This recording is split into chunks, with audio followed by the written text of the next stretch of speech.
podcast is intended for mature audiences. The views and opinions expressed are those of the panelists and do not reflect in any way those of the podcast partners, sponsors, or affiliates. Enjoy. Hi, this is Michael Buffer, and you're listening to the Voice of the People.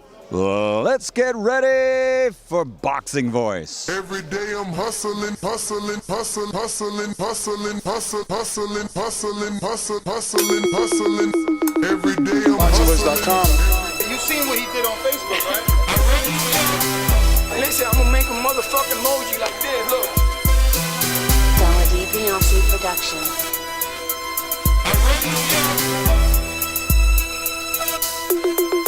Boxingvoice.com. All the guys want, I want what Mayweather got. I want what Mayweather got. You done bust your ass like Mayweather. It was born to fight. My life has always been a fight. I sacrificed a lot to get to where I got to. You don't think you're being overly critical to a guy that took a body shot and didn't go down? There's no pressure. That's just my style. My style is to dominate. I want to get the guy. I want to stop the guy. You know, my motto is man down. Boxingvoice.com. Why you mad? I'm not saying the man can't take body shots. Wait for motherfucking March. We're gonna take this shit to the limit. Boxingvoice.com. What up, what up, what up? Welcome back, Boxing World, to another TBV podcast production. I'm your host, Nestor Gibbs, joined alongside a whole rotating panel of hosts, and we're here to talk some boxing, every single division. Edgar Berlanga, the monster, is really what's making headwaves and pretty much your biggest fight of the weekend. Maybe we need to pump the brakes on a possible Edgar Berlanga and Canelo, but the Edgar Berlanga hate needs to stop. He was not exposed. You don't expose someone that gets 4 knockdowns in an 8-round fight. It's the wrong word. You're using the wrong word. But that being said, Ryan Garcia pulls out his big proposed super fight with Javier Fortuna. Many people were looking forward to that, and now it's not on the plate. We'll give you all the details.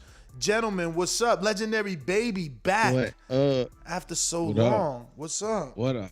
What up? I take sneak peeks up in here, man. Don't say that, man. I was here, my drive to work. I try to squeeze the time in to do the show. But you're right, man. All eyes in Kissimmee, Florida, and around the world, as they like to say in boxing, had their eyes on that fight card. I tuned in myself for Edgar Berlanga, and then the names, the Navarrete, the Pitufo, names that I've heard only on this show, never tuned into those fights. It's crazy because the other day I read a funny tweet by Dirk504, and it read something like, hardcore boxing fans be like, Kwalu Liku Kasawasi from Slovenia is a beast. Yeah, y'all don't know about that. That's Mario. True pound for pound number 1, who would have put it on my Mayweather at his prime. Yeah. Y'all casuals ain't shit. Y'all don't know about him. Y'all ain't up on him. Bro, let me tell you about I wasn't up. Hold on, Mario. I wasn't up on Pitufo, the Smurf, Christopher Diaz, or Emanuel Navarrete and Vaquero, which translates to the Cowboy. The Cowboy. It was far from Cowboy versus Smurf. It was more like the Matador versus Doro. The Matador. That fight did it for me, man. That fight is, I'm pretty sure that's the way Mario sees all pound for all featherweight fights. So I got exposed. Me, not Edgar Berlanga. Yo, well, don't worry. I'm not gonna let the New York guys or the East Coast guys come and throw the Berlanga in there, because maybe that was the biggest fight to you, but that Navarrete fight was the one that got everybody up. That's what I was saying. It was big time. No. Yeah, definitely. That's what I was saying. That took it away. Yeah, you the man. Listen, but I think that also there needs to be some shined light onto the Adorno fight. That fight was, oh my God, it was amazing. It probably best 8-round fight of the year contender for sure. I don't know if anything beats it though. But if you missed it, it was Joseph Adorno and Jamaine Ortiz. Yo, that was a fight. We got to talk about that too. But so much stuff. I hate, listen, I got love for Keem and all my Puerto Rican brothers. But yo, the Mexicans spoiled their night last night in that main event for real. Yeah, that was a Puerto Rican card, right? It was a Puerto Rican crowd. Yeah, and that's Florida where there are lots of Puerto Ricans. I saw that coming. I was like, damn, I wonder if Pitufo is the truth. But Navarrete looks dangerous. He had his poncho on, very, very Mexican, very what's the word? What's the word? The natural word, like the Cultural? indigenous look. Okay. Yeah. Who Navarrete? Yeah, Navarrete looks Yo, it's like Mikey funny. Garcia. It's He funny. did come over and Yo, it's take us funny over, but, because whatever. my boy came over and he was watching a fight and he's like, yo, this dude looks like Aztecan, like from over there. Yeah. He got like that face, you know what I'm saying? Yeah. I'm like, Definitely. I can see that. He got like that Aztecan type of Indian look to him, and he got that. He got them strong cheekbones. But Navarrete, it's a darling story, man. It is. This dude wasn't supposed to be. I don't even know. I'm gonna be honest with you. I don't know. Did Top Rank have some ultimate dream? I just didn't see this plan, right? Like, it was Magdaleno who had the belt. Jesse Magdaleno, not Diego. So it's hard for me to believe that they wanted another Mexican, less known, with no English background to be the champ. And what I say by that is that Magdaleno lost to Dogbe. Dogbe lost to Navarrete. And Navarrete has become an overnight success. He went from ashy to classy. If you see the difference between the Dogbe weigh-in and, any other weigh-in, the way that he dresses is different. His accessories You know are who totally looked like? different. Munguia, when Jaime Munguia started, same thing. Like they, started off a little dusty, then they get that money. They start rocking the Dolce and the Gucci and the Louis. And all of a sudden they rock, their haircut is on point every time. Their skin looking extra clear. Like that money. You think that's because they got a girlfriend or? Nah, that money change you, man. You get to get the best of the best, man. Mm-hmm. So that was the style that they always seen themselves as. Yeah, now they got the money. They can. Do you know who? It's cultural too, though. Jason Rosario, if I'm not mistaken, that's Jason Rosario. He came out when he first started. He had the braids, look a little dusty, and then like when he just fought Jamel. Like, what you mean? He came to the press conference with the Cuban thick as hell, with the turtleneck, with the buffs on. Like he was looking like $1 million. Mm-hmm. Yeah, I think it's for everybody though. Like that happens when you start to get the money and like you said and everything. But I think Ness said it perfectly. Like it's kind of like a darling story. I get where Ness is coming from, like in the sense that like it's hard to gauge whether Top Rank foresaw this coming with Navarrete. Like he wasn't in this position like by himself. Like there were other aspirations out there, and I don't think they all lined up to the point where Navarrete takes it from Dogbe and in 2 fights, and it's very strange. But we're here, and he works. He's exciting. Is he flawed? Absolutely. He doesn't have the best feet. He doesn't have the best hands. He's not the most athletic fighter you'll ever find. There are a lot of things about him that aren't as good as other fighters, but he has a lot of things packed into one, and he's just a dog, and he keeps fighting, and he's exciting, like throwing punches from the angles and the distances that he was throwing. It was nuts. I mean, it was nuts. It's Allen's power shot. I want to point something out. He had a knee brace on, right? He's young. And I was saying to myself, like, after witnessing his style, like he looks awkward. They were mentioning awkwardness. Mm-hmm. I think he twists his knee just based off his style. Last night I witnessed it all: the patience, distance, inside getting beat up, plan changing, awkwardness of Navarrete, uppercut that was landing, everything. And the corner decided to throw in the towel the very last second. That was a goddamn good ass packed fight. If you know what you're looking for, like I saw it. This wasn't a fight that requires patience You know, some fights you need patience. You just gotta watch it and then, okay, that was exciting. Three punch combination, good thing. But this had it all. It's funny to me, man, because this card is getting a lot of love. You know, both yesterday and today. Like, that was a good card. The card overall was a good card. I just want us to keep that same energy anytime another promoter does all A sides. Like, I picked Pitufo. I picked Pitufo because I wanted to ride with my heart on my sleeve. I like Coach Nelson. I like Jose Guzman. But any real boxing fan that watches this sport for 6 months, just the last 6 months, you knew Pitufo didn't really have a shot. You know what I'm saying? You rooted for him. Based off what, though? What you mean? He lost every big fight he's ever been in. He lost to Masauda. He lost to Shakur. You're saying he was. You said last 6 months. He was always an underdog. That's what I'm saying. I'm saying he was always an underdog.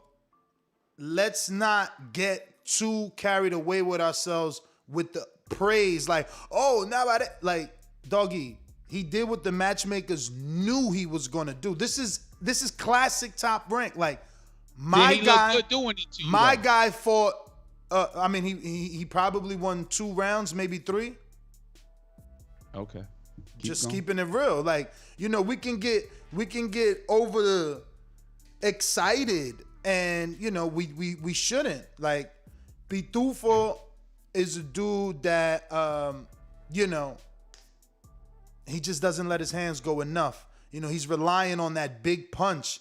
And it's not really there. It's almost like Mario.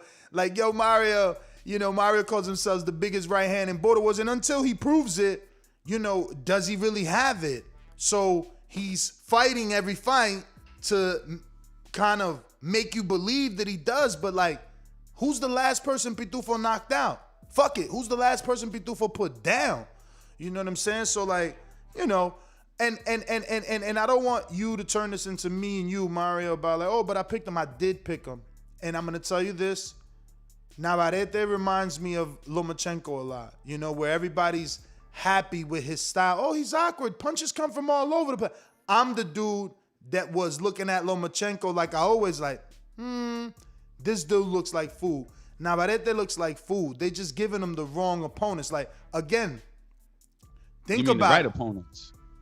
Well, you know, the right opponents and the wrong ones to expose the flaws. Right opponents to make him look good. Exactly. And that's what matchmaking is, right? And exactly. That's why we got Gamboa versus Chris Colbert coming up. Exactly. And that's why we had a guy, because that's the other part about this that, you know, and we don't have to turn this into me and you at all, but I just want to make sure that people understand that while you say, okay, well, he's doing what the matchmaker is supposed to, okay, but guys don't always do that. So we do have to praise him. Tony Harrison wasn't supposed to get a majority draw 2 weeks ago. So then to have, you know, a guy go out there and do what they're supposed to do or go beyond that even, like, that's still something. So he was in there with a live dog in Pitufo. That's the thing. It was a live dog. I think my issue, and he looked good. I think my issue is that I heard Enrique like, man, this was a good ass fight, and it's like, you know what I'm saying? Like, but then how many rounds? I'm sorry, but I was just gonna say, like, how many rounds did Pitufo really win? Like, how good was it? Was it good? Because, you know, he would throw the occasional big bomb and look like the aggressor. You're looking at it from a different angle. I was looking at it from being entertained. Like, Pitufo did not give up. You know, Pitufo gave a fight. And I was like, oh, shit, he giving Navarrete the goods. Everything he got. Even when he was hurt a few times. Andre Ward, and he changed, right? So they were like, yo, the plan, and this is what I was seeing the whole thing in my head. I was like, as it was happening, they're like, yo, he needs to get inside. He's jabbing, he's working. They interviewed him the day before, right? And they're putting it all out there in the air. Like, yo, he said that he's going to stay away from him and box him, that Navarrete has problems, gets frustrated, and lunges with movers. So Pitufo's gonna move and work his way in the inside. That shit didn't work. I clearly saw it. So I was entertained by that. I think it worked at some point. The narration of the fight was great. I think it worked at some point. I know me and Francis was watching it, and it was late in the fight when I'm like, bro, why is he trying to box now? Like, he's lost so much. He's been dropped twice. Like, he can't box. But when he was boxing in whatever round that was, 6, 7, or 8, he looked good. But he probably, he didn't stick to that game plan. But yo, I honestly. Hold on, Ness. Can I jump off something? Yeah. You said? Last thing I'm gonna say is, and to give you guys time to think about it, like, does he retire after this? Like, yo, this is your third shot. And Masausi was like the easiest of them all. Then you went with Shakur, the toughest of them all. Now you get the Navarrete, which is obviously a very tough one, but awkward. You know what I'm saying? Like, I don't know. I mean, he's had every chance. He's had every style. Let me jump in here quick. You said something about Navarrete looking like food. It would seem that he has a pretty decent chin. Even though his awkward style, he gets hit a lot, but it doesn't seem like he gets hit to the point where he's hurt or go down. I could be wrong, but that's how I see it. So when somebody comes in there thinking that he's getting hit and he might go down, no, he's going to fight fire with fire because that's kind of his style from my standpoint. I just wanted to pick it back up. And that's hot that you say that, because for me, he looks unbalanced, and, a touch when he's unbalanced could put him down, and he could lose a point that round, and that could happen many times. Right. So if I was a trainer, I will focus on his balance. You know what I mean? Yeah. As his opponent, I'm talking about, like, yo, he's off balance. He does this a lot. Like, the dude looked awkward, but not balanced. And I bet that's how he hurt his knee. But here's what I like, though, that I'm hearing from Enrique and that I'm hearing from Twitter and I'm hearing from everybody.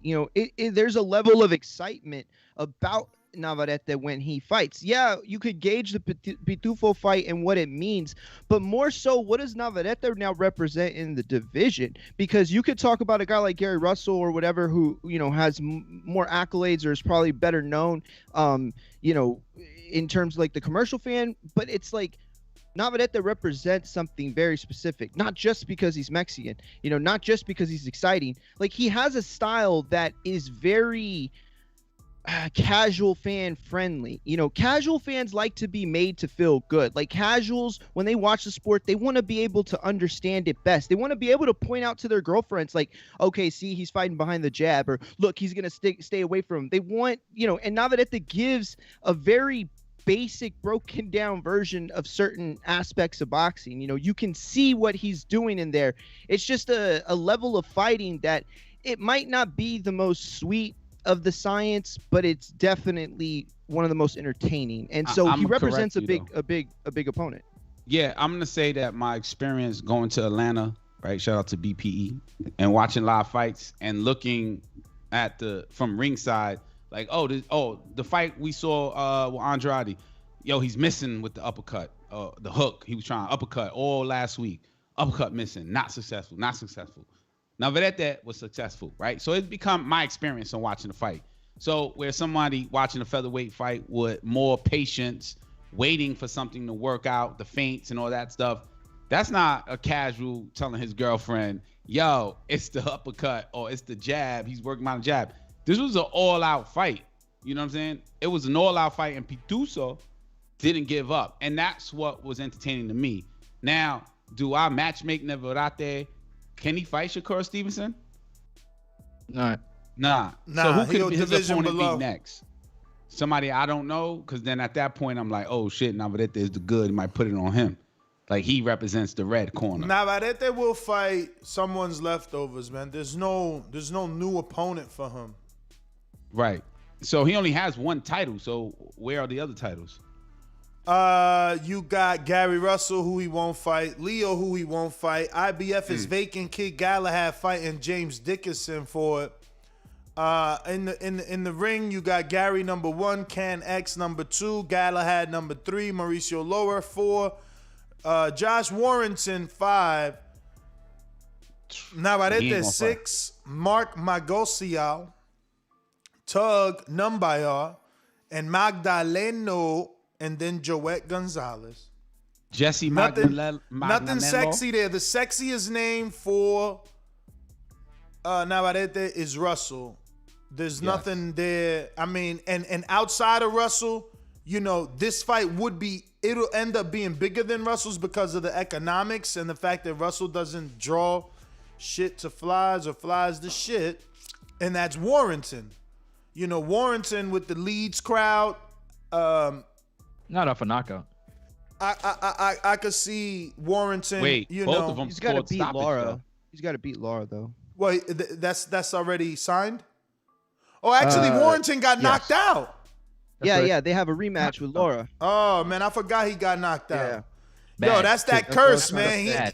That's that curse. He ain't take those Shakur negotiations, man. He could have been unifying for a big fight. But yo, Ness, you asked the question that I want to answer. You asked the question is, should Pitufo retire or should he continue? And I think that he should continue because you have fighters like Shakur, who was on Twitter yesterday saying that I would love to see him at the weight above because he doesn't seem like a duck. He seemed like a person that's willing to step up and fight anybody. So he will get another opportunity based off his Bro, he'll be even shorter though at the weight above. Yeah, that's my only problem is up there.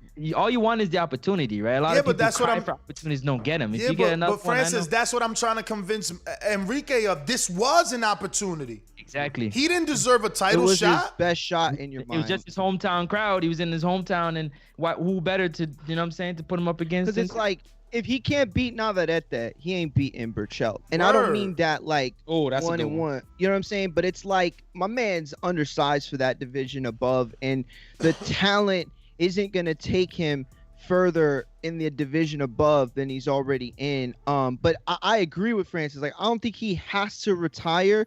I think that, he definitely has to go back to the drawing board, and he definitely needs to take this very slow if he wants to continue. But he's exciting, and I mean, exciting's a bad word. He matches well with guys. He matches really well. No, he's definitely an exciting fighter. That's a great word. The issue is, can he win? For a matchmaker, he's the perfect guy. He's gonna give you what the television production team needs, to put on. Movie. Yeah, he's a perfect actor, but he's not the star. He's not the lead actor. He's gonna die in the movie. Yeah, I like how you put that. So to me, I think Pitufo, Christopher Diaz becomes a gatekeeper in the welterweight division. Like, you got to beat him not to welterweight, get the opportunity. 126. I'm sorry, featherweight. Uh-huh. Honestly, I don't even know. I mean, who they would have to match him with someone young, up and coming, what weight is Lil G? Like, is there any of their up and coming guys at 126? Because I don't even know where Pitufo goes from here.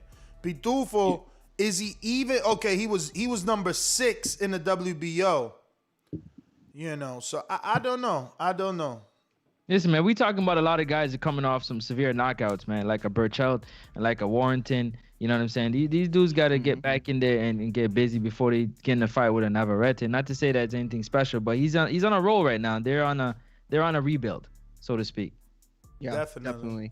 That could shatter their world if they get in there with somebody like Navarrete and not being ready, and you go in there and stop him. You know what I mean? Again. Mm-hmm. I see Navarrete a little bit exposed last night. I mean, how? Every fight.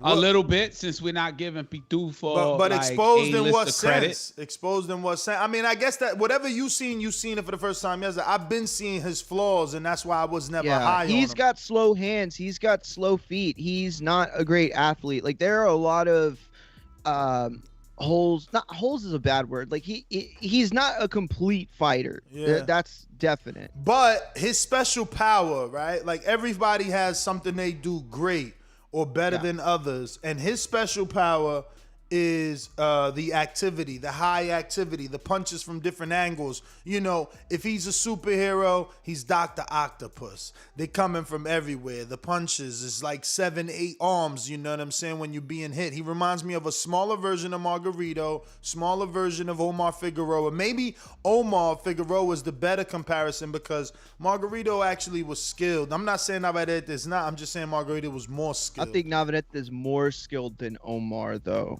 I think Navarrete falls right in between that. Like, I think that you did a really great job of kind of getting his like strongest comparison and his like, you know, the worst of him, like that's probably what it is, like right in the middle. Because Navarrete does do things well, like you said, you know, the power and just like, I just think that no matter how flawed he is or no matter how many people you can see him beating, there are very few opponents that are going to live up to the things that this kid can bring and you know, the things he's going to try in there. And it just resonates well when a casual viewer is watching. Like, you're watching the Berlanga fight. I know we're going to get into that. And there were moments that Berlanga showed. I went back and rewatched that fight. There were moments that Berlanga showed that were big. And if you don't know what you're looking at, you're not really seeing them. All you're seeing is that he didn't get him out in the first, like the TV people told you he should, or he might, or whatever. He didn't get the knockout like that. That's all you're seeing if you don't understand what you're seeing. And he showed a lot of levels, and you know, I think that's just it's just different with the guy like Navarrete. I mean, in the fight with Eric Moon, he showed that he's intelligent enough to scrape the glove and hit and it. He did that last night too. And he did it last night as well.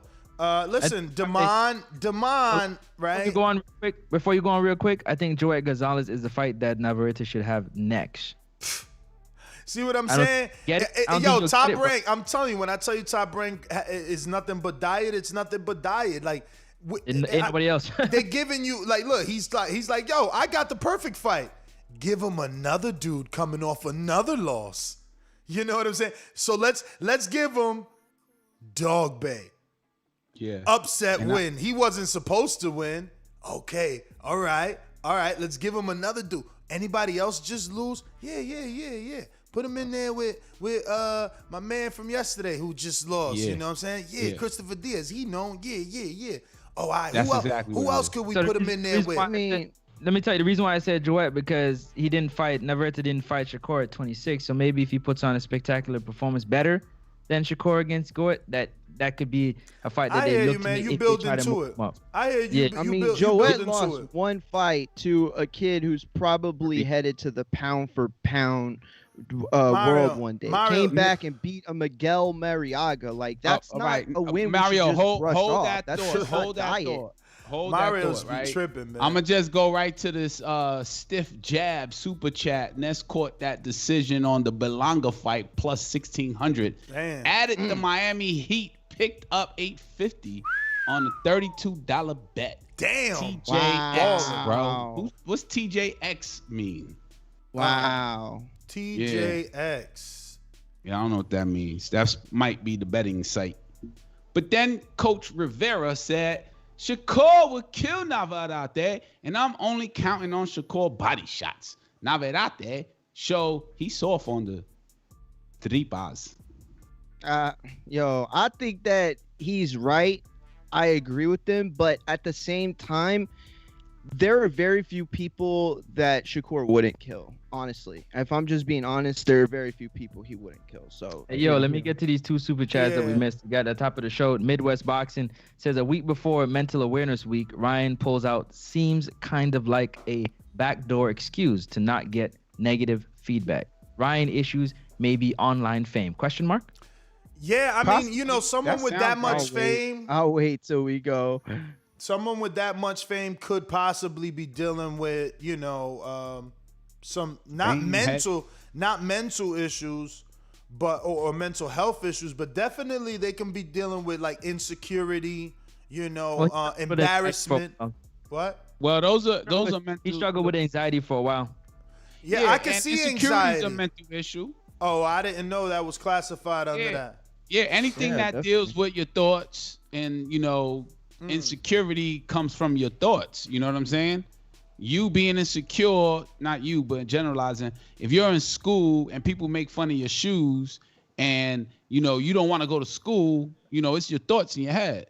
Bro, that's how you know this generation's soft, because when I was coming up, you had to go to school. Like, you knew they was going to hike on you. Like, it ain't matter. You had Jeepers Creepers. Where'd you get them sneakers, nigga? You better get ready for the nursery rhyme. But at the same time, you didn't have social media. Like, these guys have social media all day long, you know, hitting them from, I mean, they're getting slammed on from people in France, and then they Yeah, getting dunked on for people in Belize. Nah, Mario. See, you've been giving out a lot of excuses all day. Like you like, oh yeah, Joet versus Navarrete is good. He beat Mariaga. Mariaga's a habitual. That's a decent fight. Mariaga's a habitual loser.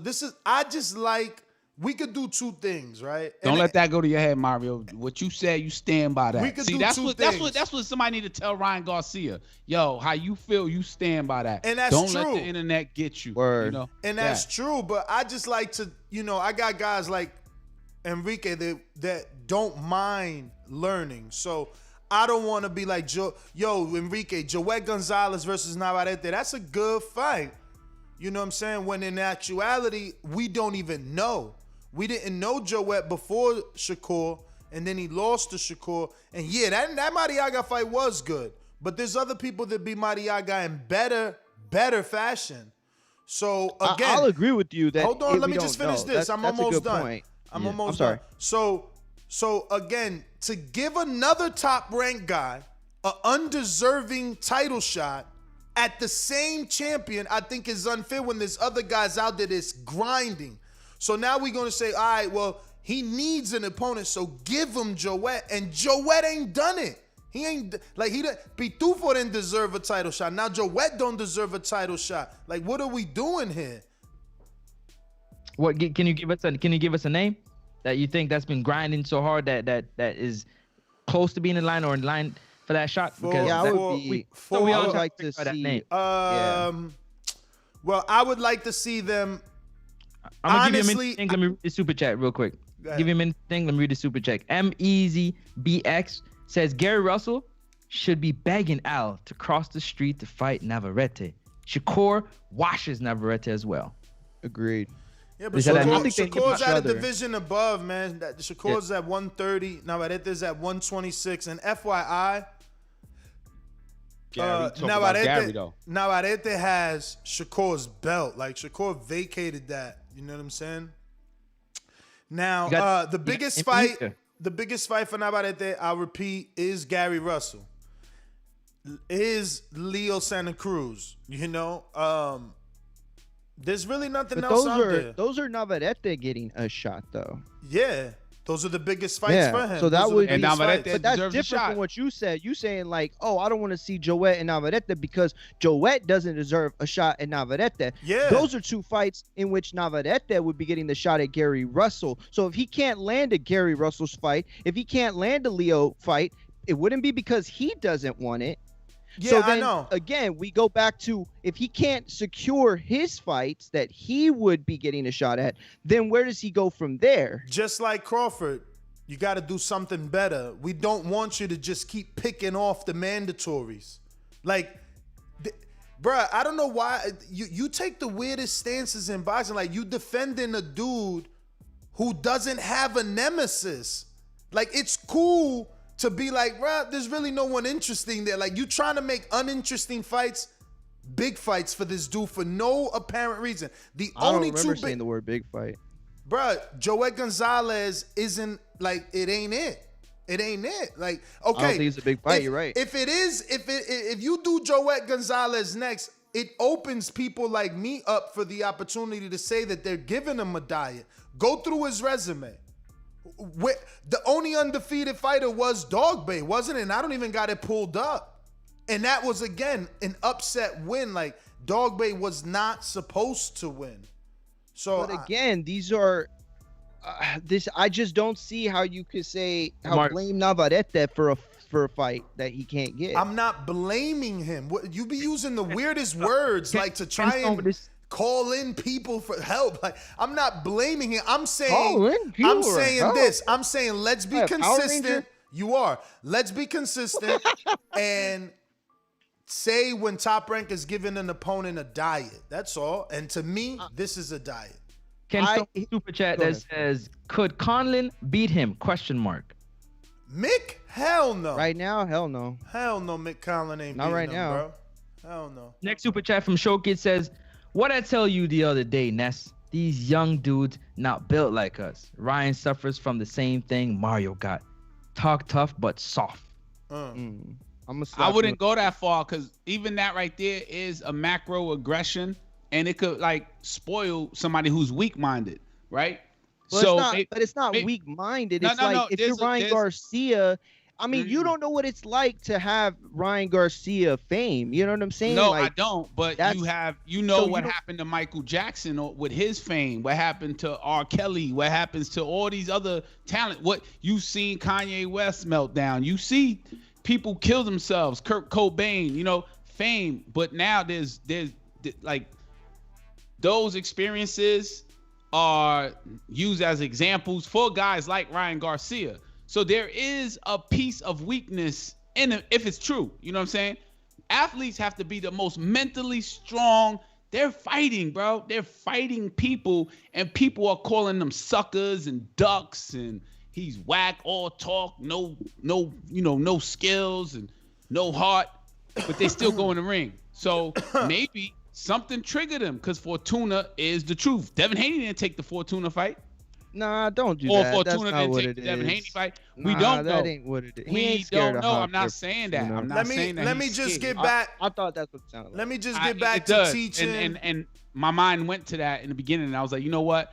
Mental health is real, and there's something that needs to be acknowledged. So it's cryptic, right? We don't know, but most of the fans are gonna be like, oh, he a duck. He's scared of Fortuna. That's exactly what they saying. I'm just saying that 100%. the fame is real. Ain't nobody saying that shit, man. yeah, Because so people are saying listen. Yo, you get on Twitter. They're coming at him Fortuna, and Christopher Diaz are the same person in this story, man. It's just the truth, man. This is what I'm saying. Like, why do we lie to ourselves? Like, that's how desperate we are as boxing fans, that we want to fake it. Wait. So you're saying that Fortuna is Christopher Diaz? He had no chance.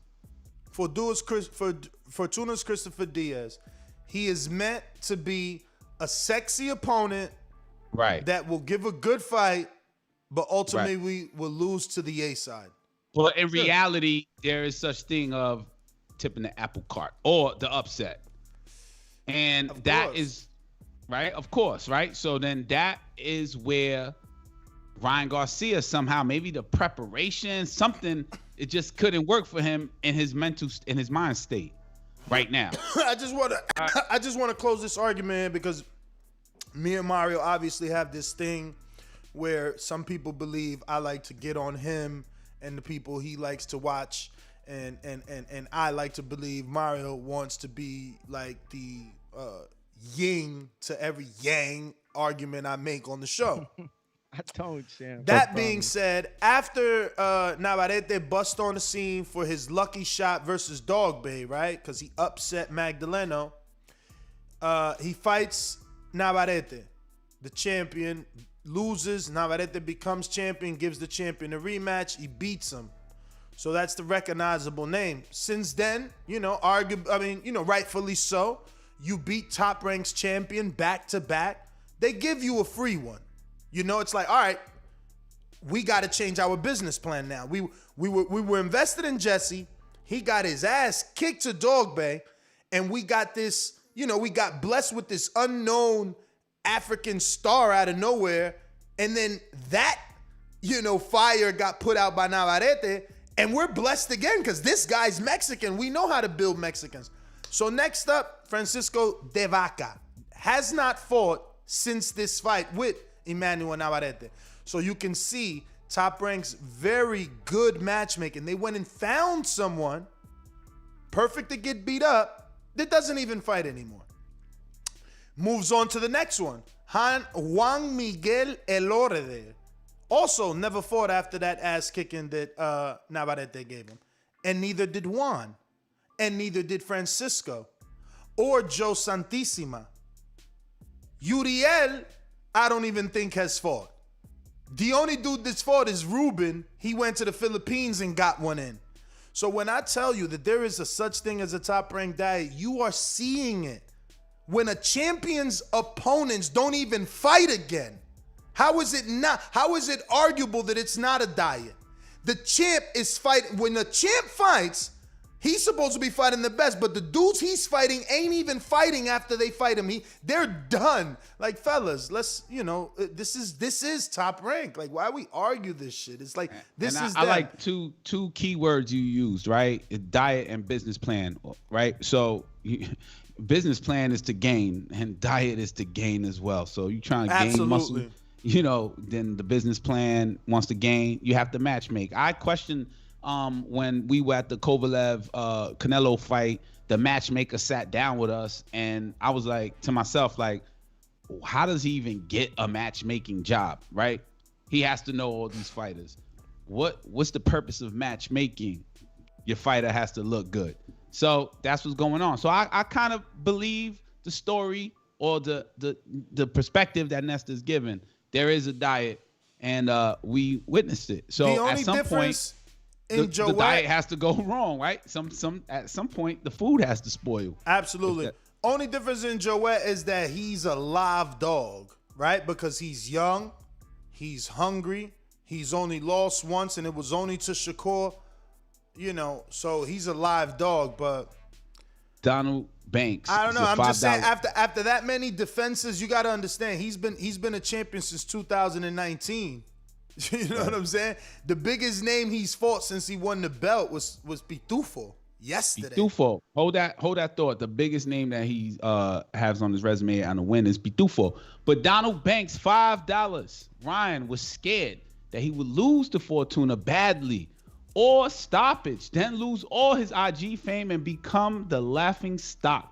That's my guess. I think it's got to do with the same money, man. Ryan is a businessman, and he's gonna get every bit of his money, man. That's it. That's what some people were saying. The thing to me is like, how is that the best business move? Like, shouldn't he want to fight? Like, shouldn't he want to make money? Shouldn't, like, you know what I'm saying? Like, if he's like pulling out, like, what does that do for him financially speaking? You know what I mean? That's why for me, I think it's bigger than that. Right. Come on, but Mario, you know he's got immediately.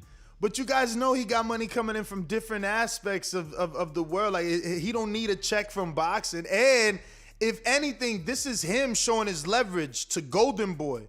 Like, stop screwing with me. I'm your last star. I'll shut your shit down. Golden Boy ain't getting no dates outside of Ryan anyway. Like, you know what I'm saying? I don't know. I'm so sorry. I didn't hear a word you said. My wife's cat just bit the fuck out of me. This little asshole. It ain't your cat? Damn, y'all gonna get the Not balls. right now. And I want to bite the shit out of me like that. Yo, he's like my wife's cat, not our cat. Hell. Nah, but I know Ryan. It could be that too. Nas. It could be like, yo, Golden Boy ain't trying to do something that we don't know about, and he's like, all right. Is that what that's well, that I agree with. He didn't say it that way. He didn't say it that way, but I came up with an idea, a theory that made me believe like, oh shit, he's right. He is the biggest star. Maybe he demanded something behind the scenes, and they're like, nah, who are you? And he's like, okay, I'll show you who I am. Hey, ladies and gentlemen, right now I'm not good. And when I am good and healthy, and I will continue and resume. Did you get that from Twitter? No, I just something on Twitter. Nope. Okay. Ness said something. I came up with the head, man. Stop saying No, I. Because I saw that.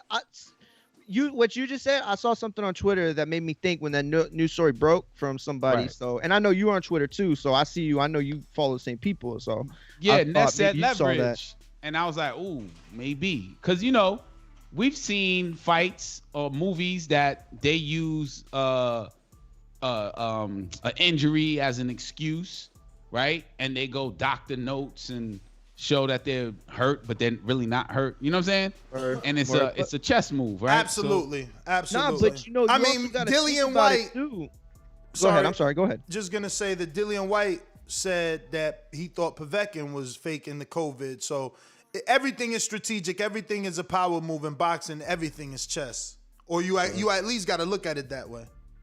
Nah, you right. You right.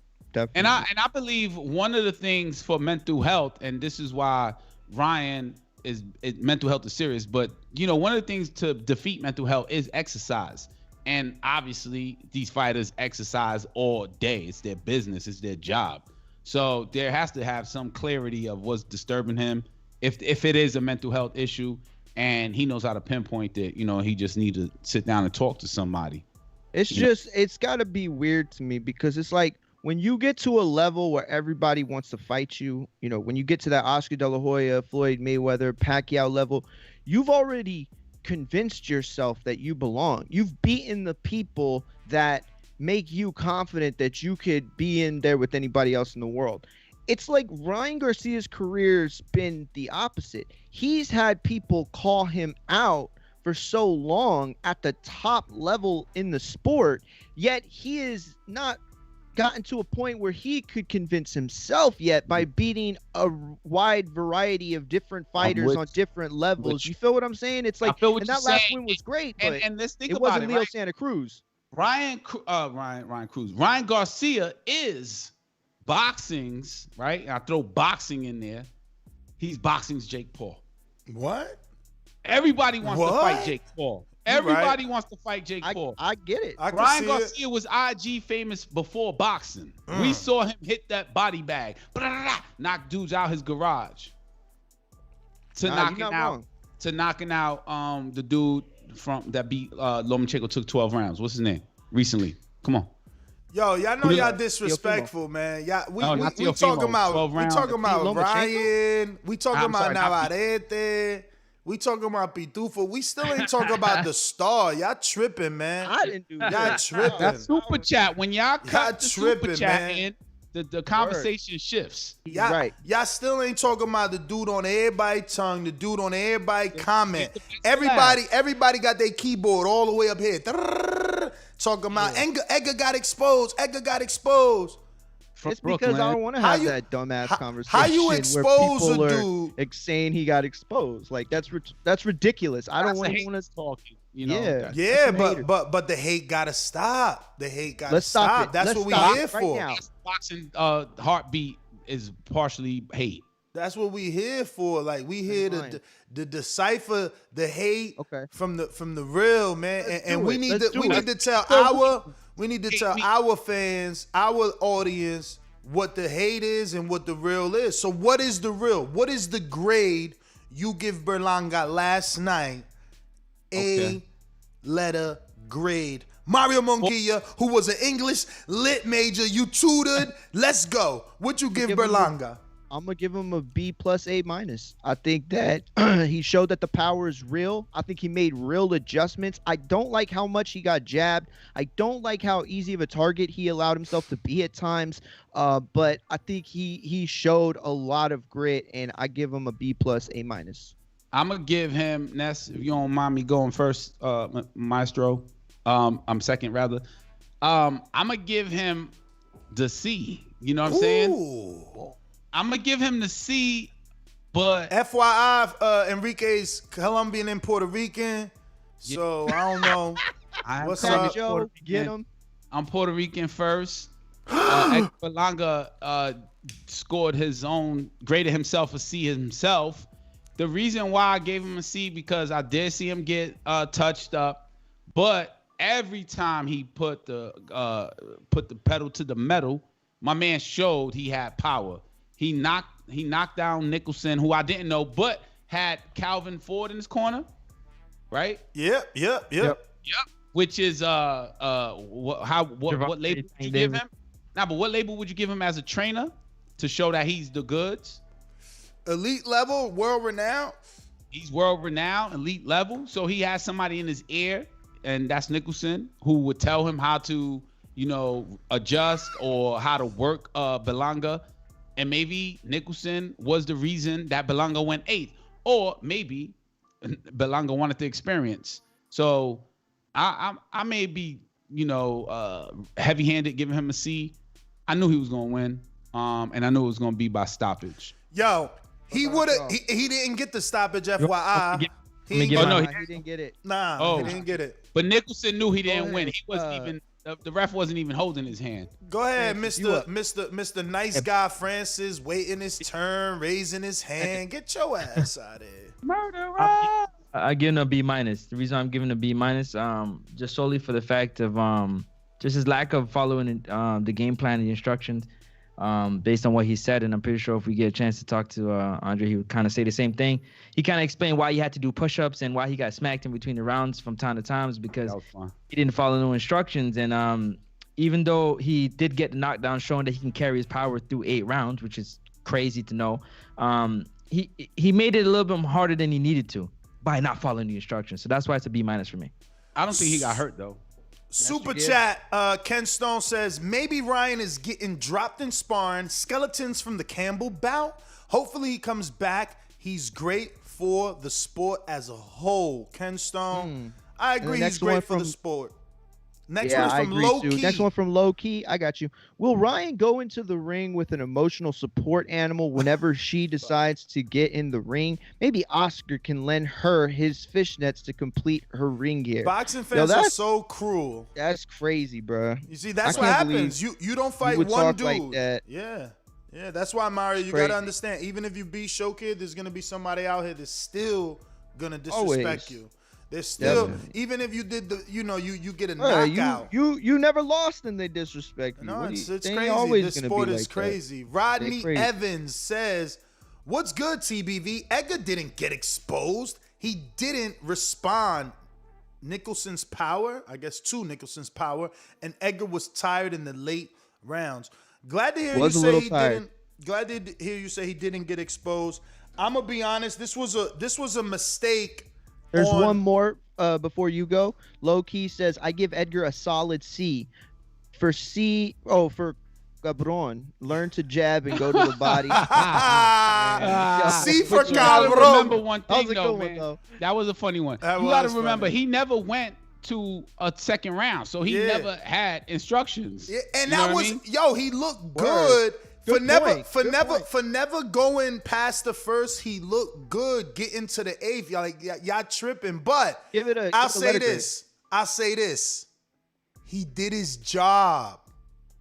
He did his job. Understand how big he is. This was an 8-rounder. Mario, let me tell you the last time an 8-rounder got this much hype. HBO, Gary Russell, first time ever in the world that boxing seen an 8-rounder on a primetime network. Now Edgar blows that out the water by having a sold-out crowd in Kissimmee. They calling that shit Baby Puerto Rico. And guess what? When Gary beat somebody on HBO in an 8-rounder, Mario, did anybody call him out after that? I don't know. Exactly. But Edgar fights on ESPN in an 8-fucking-rounder, and Gabriel Rosado posts this. He's ready for the smoke. Now, mind you, Edgar's been calling out Rosado. He was like, yo, man, I got 20 fucking years in this. I'm not even paying him.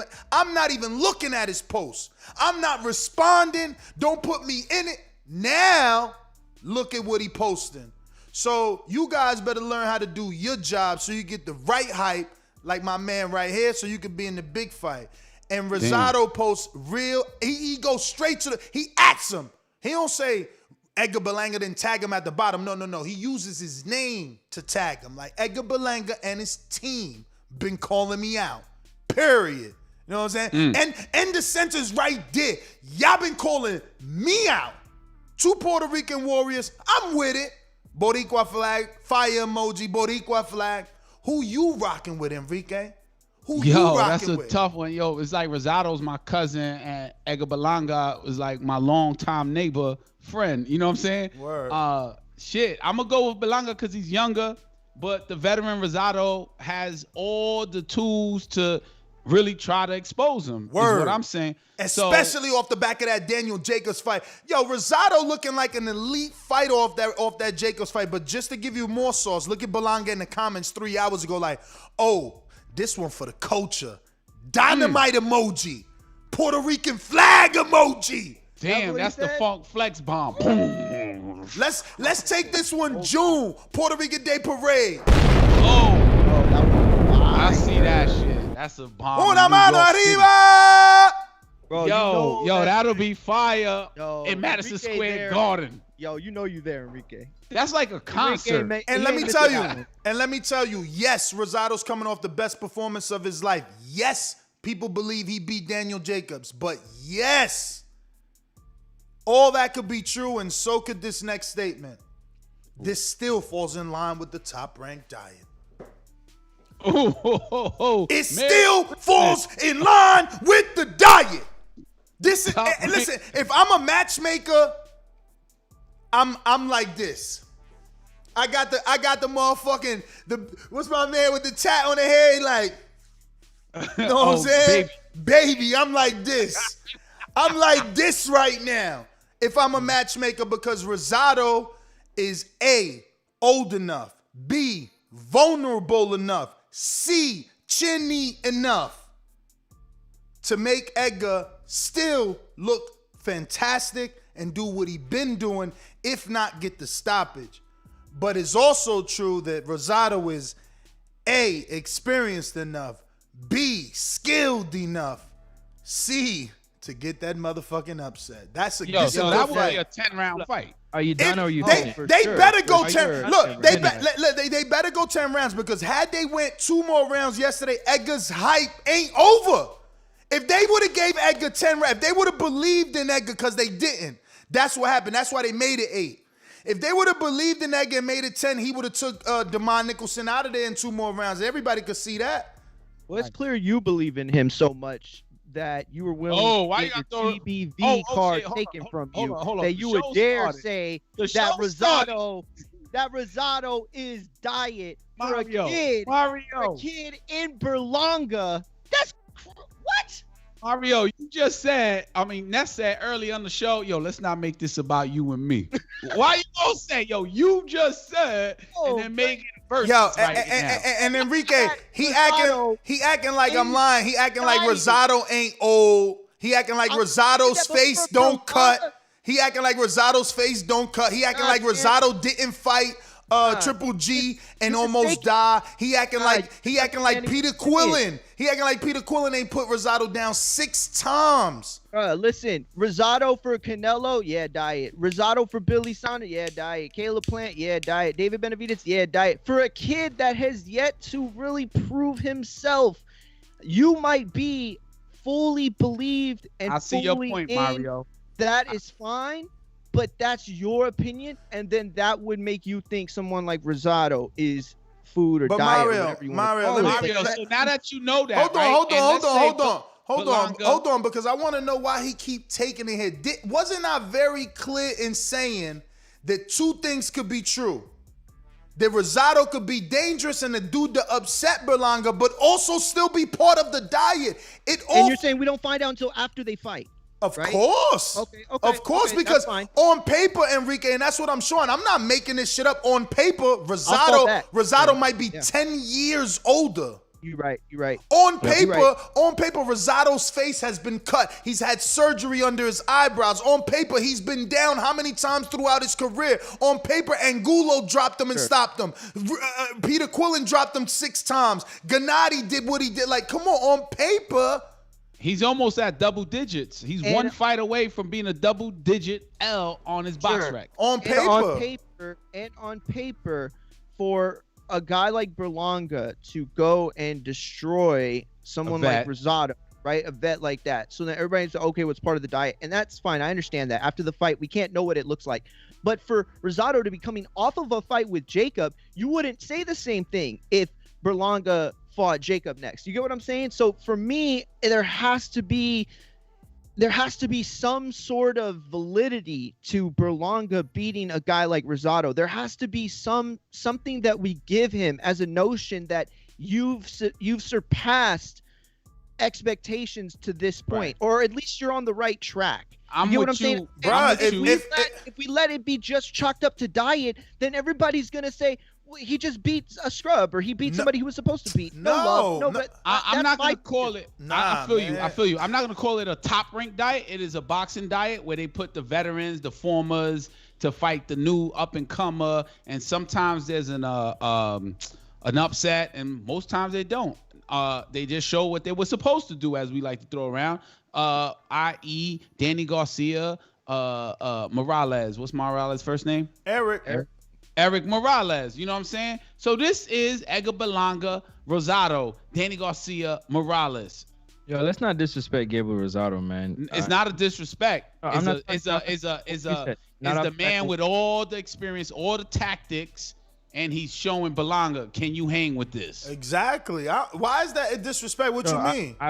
I was gonna say is disrespect because of what he's done in the sport, man. You got a fighter that's in 8 rounders. Rosado is pretty much, competed for world championships a few times. He's fought the upper echelon of 2 divisions, and to call him a diet is a disrespect for me, because of what he's done. Now I understand his record might want to make you feel like he's a diet, but I wouldn't put him in that category as a diet because he's a much bigger fighter than that. The name does ring out, so that's why I wouldn't put him as a diet. Now I do get your point on what you're saying in terms of veteran fighters going in with young fighters so they can build. They like stepping stones. If I beat Gabriel Rosado, it's a big stepping stone to the next step, and because I feel like it's a big stepping stone, why I feel like it's a bit of a disrespect to put him on the diet list. Yo, I think Pitufo will be a Gabe Rosado. There ain't nothing wrong. At some point, not everybody is not Floyd Mayweather. Like take it all the way to the end. Some people become working boxers. You know what I'm saying? Like there's the working actor. He never made it A-list, but he's in the Denzel movie. He's just not the Denzel, on the poster. Understand? So who is Gabe Rosado? Who is Gabe? Man, listen to me. I think I misunderstood. Y'all tripping. Y'all tripping. Why I kinda came a little harder. I don't think y'all did. You're right. There is. No. Listen, I just wanted to make sure that people understand that there's been a worse diet in Top Rank, because that's the only part. Like that's the part that it stuck to me, because I was like, nah, I've seen them give much worse diets than that. Like I've seen them coddle people to the end. And so that's what it was for me. I hate that y'all putting me in a position where I have to be so transparent about my favorite fighter. I'm the one. They're making you a you versus everybody. Yeah, and I'm the one that be here like, yo, Gabe deserved the Canelo shot. Gabe versus everybody. But y'all acting like, how many years has he been in the sport, fellas? Somebody want to do the math? When he started his career, what weight did he start his career? You understand? I knew him in the Triple G fight. Like we acting like Berlanga moved up to 68 because he's been youthful and fat. No, he's sucking down at 68. This is his first division, man. Like he's a grown man at 68, not filling in to 68. And he has to take a camp serious to fight a Gabe Rosado. Of course. 100% serious. Of course. His body has to look way different than last night. What are you saying? Berlanga's a weight bully? No, I'm saying y'all tripping, coming at me like, oh, Rosado and Berlanga, you crazy. That's not like, bruh.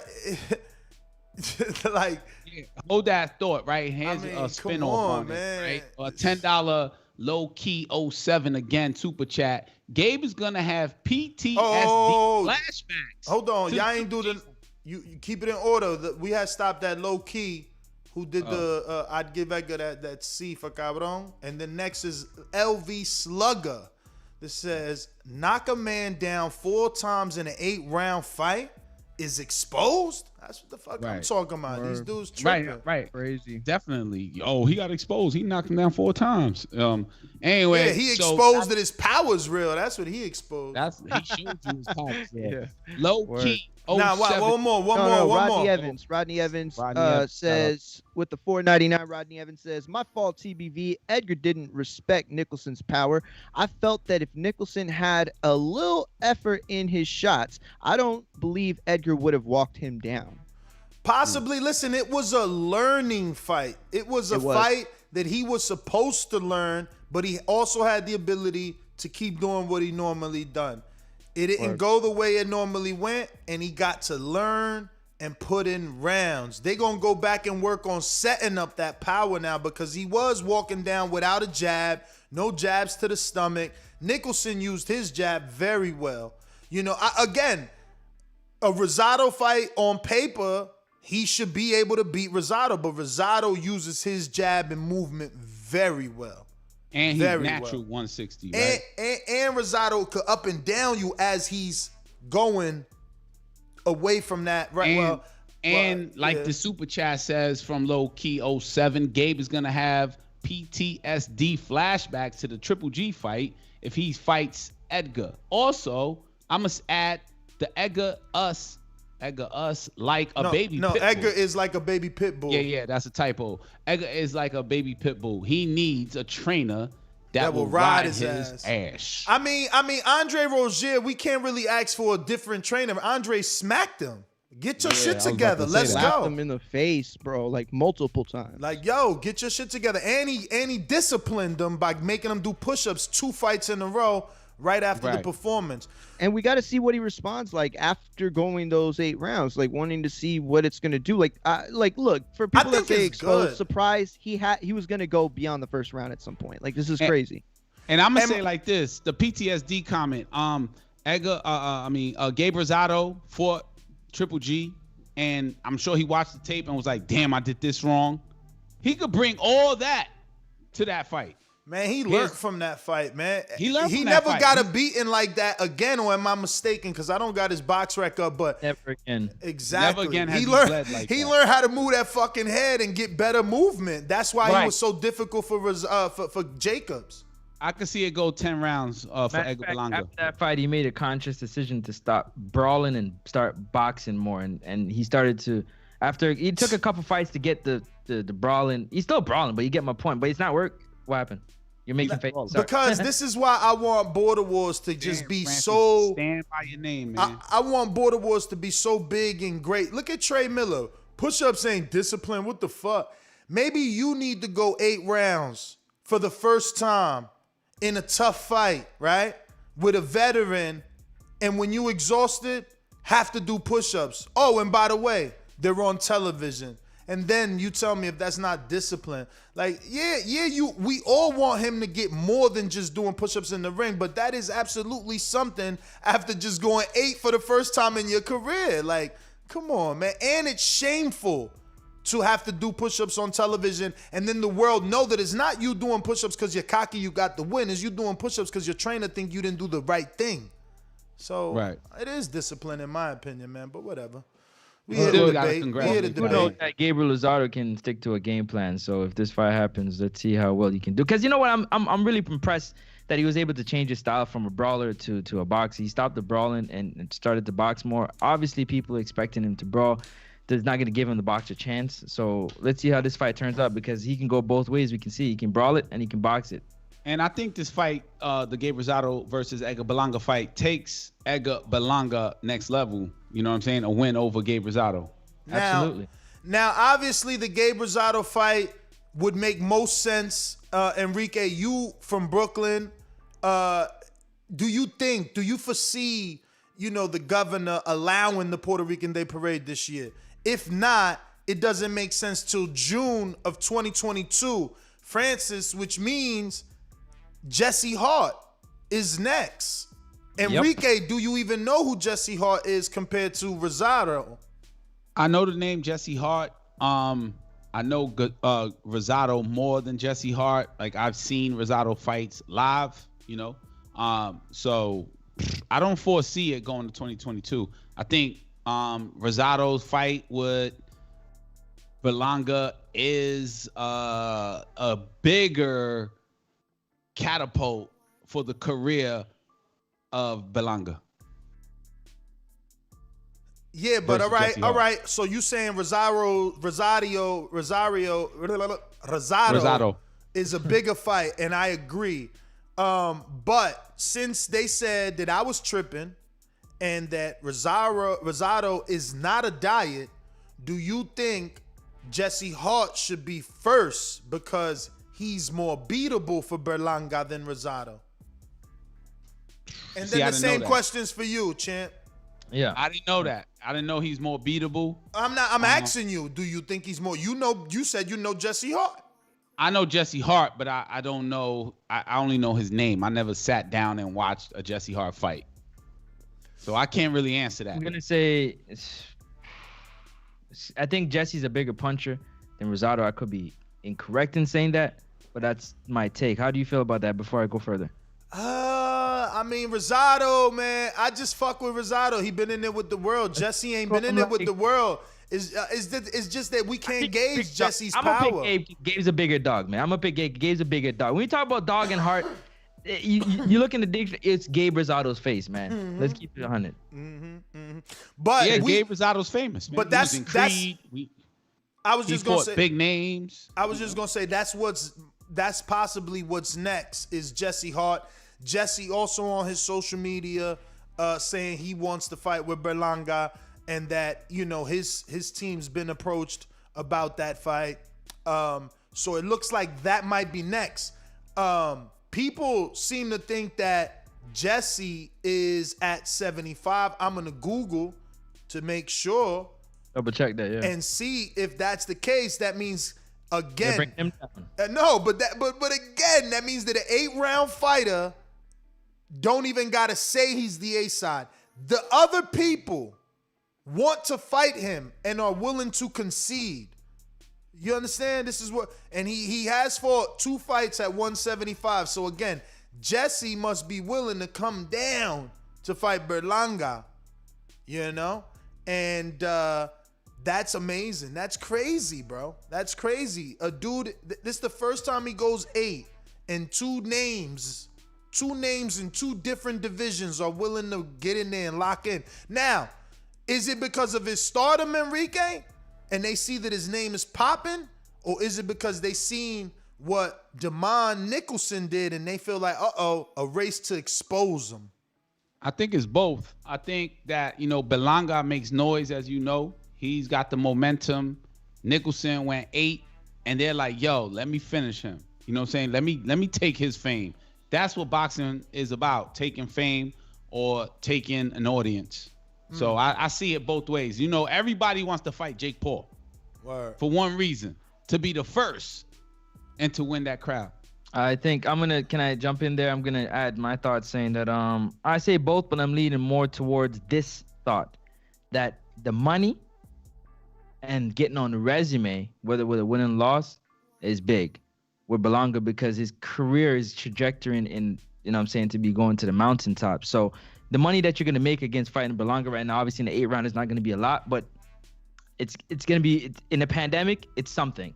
You know what I mean? It's something versus fighting somebody who nobody knows. You're not going to make as much money. So the reason why people want to fight Jake Paul too is obviously for the bag, man. You're going to get a bag fighting Jake. Very true. Yo, so we got a super chat that I've been trying to decipher. I don't get it. James Benitez says, hell, Brandon Jacobs falls in line with the diet at this point in his career. Rosado or Jacobs, June 19th. Let's go. So he wants Rosado or Jacobs for Berlanga. Damn. But what? Brandon Jacobs, isn't that a football player? Oh, he said Brandon. Player. I thought he was talking about Daniel Jacobs. No, I think he's saying like, hell, Brandon, like talking to Brandon in the chat. Jacobs falls in line with the diet at this point in his career. No way. I don't see that at all. No, I don't see how that's Jacobs has 1 loss, and that's Canelo. Yeah, Jacobs ain't no diet for nobody. Yeah, he had a bad fight with Rosado, but he still represents the upper echelon of the sport. You're not going to put him outside the top 10 in that division. We got Machine Gun Garcia in Lubbock who says Berlanga should fight a same caliber fighter in an 8-rounder, then step up to a Rosado, Rada, and or Darrell after. Yeah, I don't know if all 3 of those opponents are created equally, but yeah, I would like all 3 of them. And I wouldn't mind another 8-rounder. What weight is Clay Callard? Serve up time. Nah, he's like a lightweight, isn't he? Cassius Clay, the prospect killer, serve up time. Yeah. Let's see, could he kill the prospect in Berlanga? What weight is Clay Callard? Cassius Clay Callard. He'll get killed trying to kill the prospect. Oh no, he is. He weighed in 168 in his last fight. Murder, she wrote. I hope Brandon Jacobs is listening, man. It's not Brad Jacobs, right? Brad Jacobs, not Brandon Jacobs. We got Ito Cool. This says, what do y'all think of Berlanga versus the IBO champion Gongora? Gongora looks too good. That would be too fast. I think he's a pretty decent boxer. Ain't he like French or something? Carlos yeah, gonna go there? yeah, Carlos gonna go there. I wouldn't. I don't know. I wouldn't rush But him, man. That jab was educated. Plus, Carlos is on his own trajectory. He moved up pretty high in the rankings in the IBF the last time that they shifted him. Yeah, but I don't know what he's at, but the best thing he could do for his life is take a Berlanga fight if it's offered to him. You know? Oh yeah, no, you're right.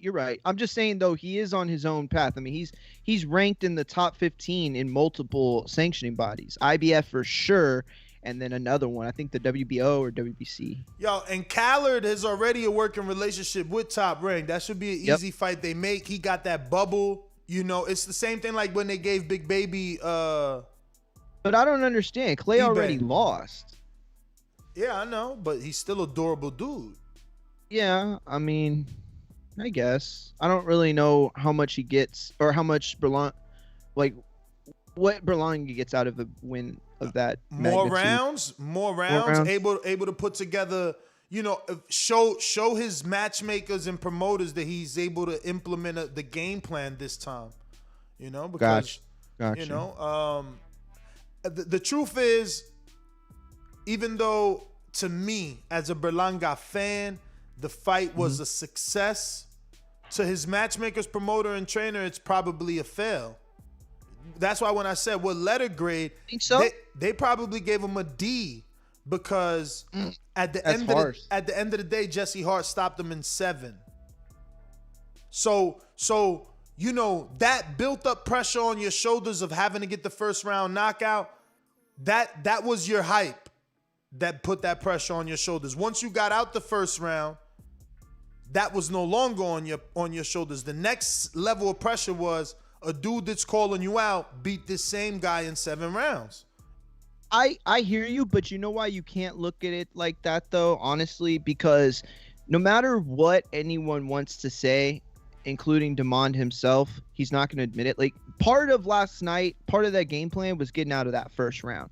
There's nobody on earth that's going to tell me that Demond didn't have that in his mind heading up to the ring, and when the bell started, I'm going to get out of the first. And I don't think that, you know, you approach either fight the same way once you look at it like, I don't want to be a victim.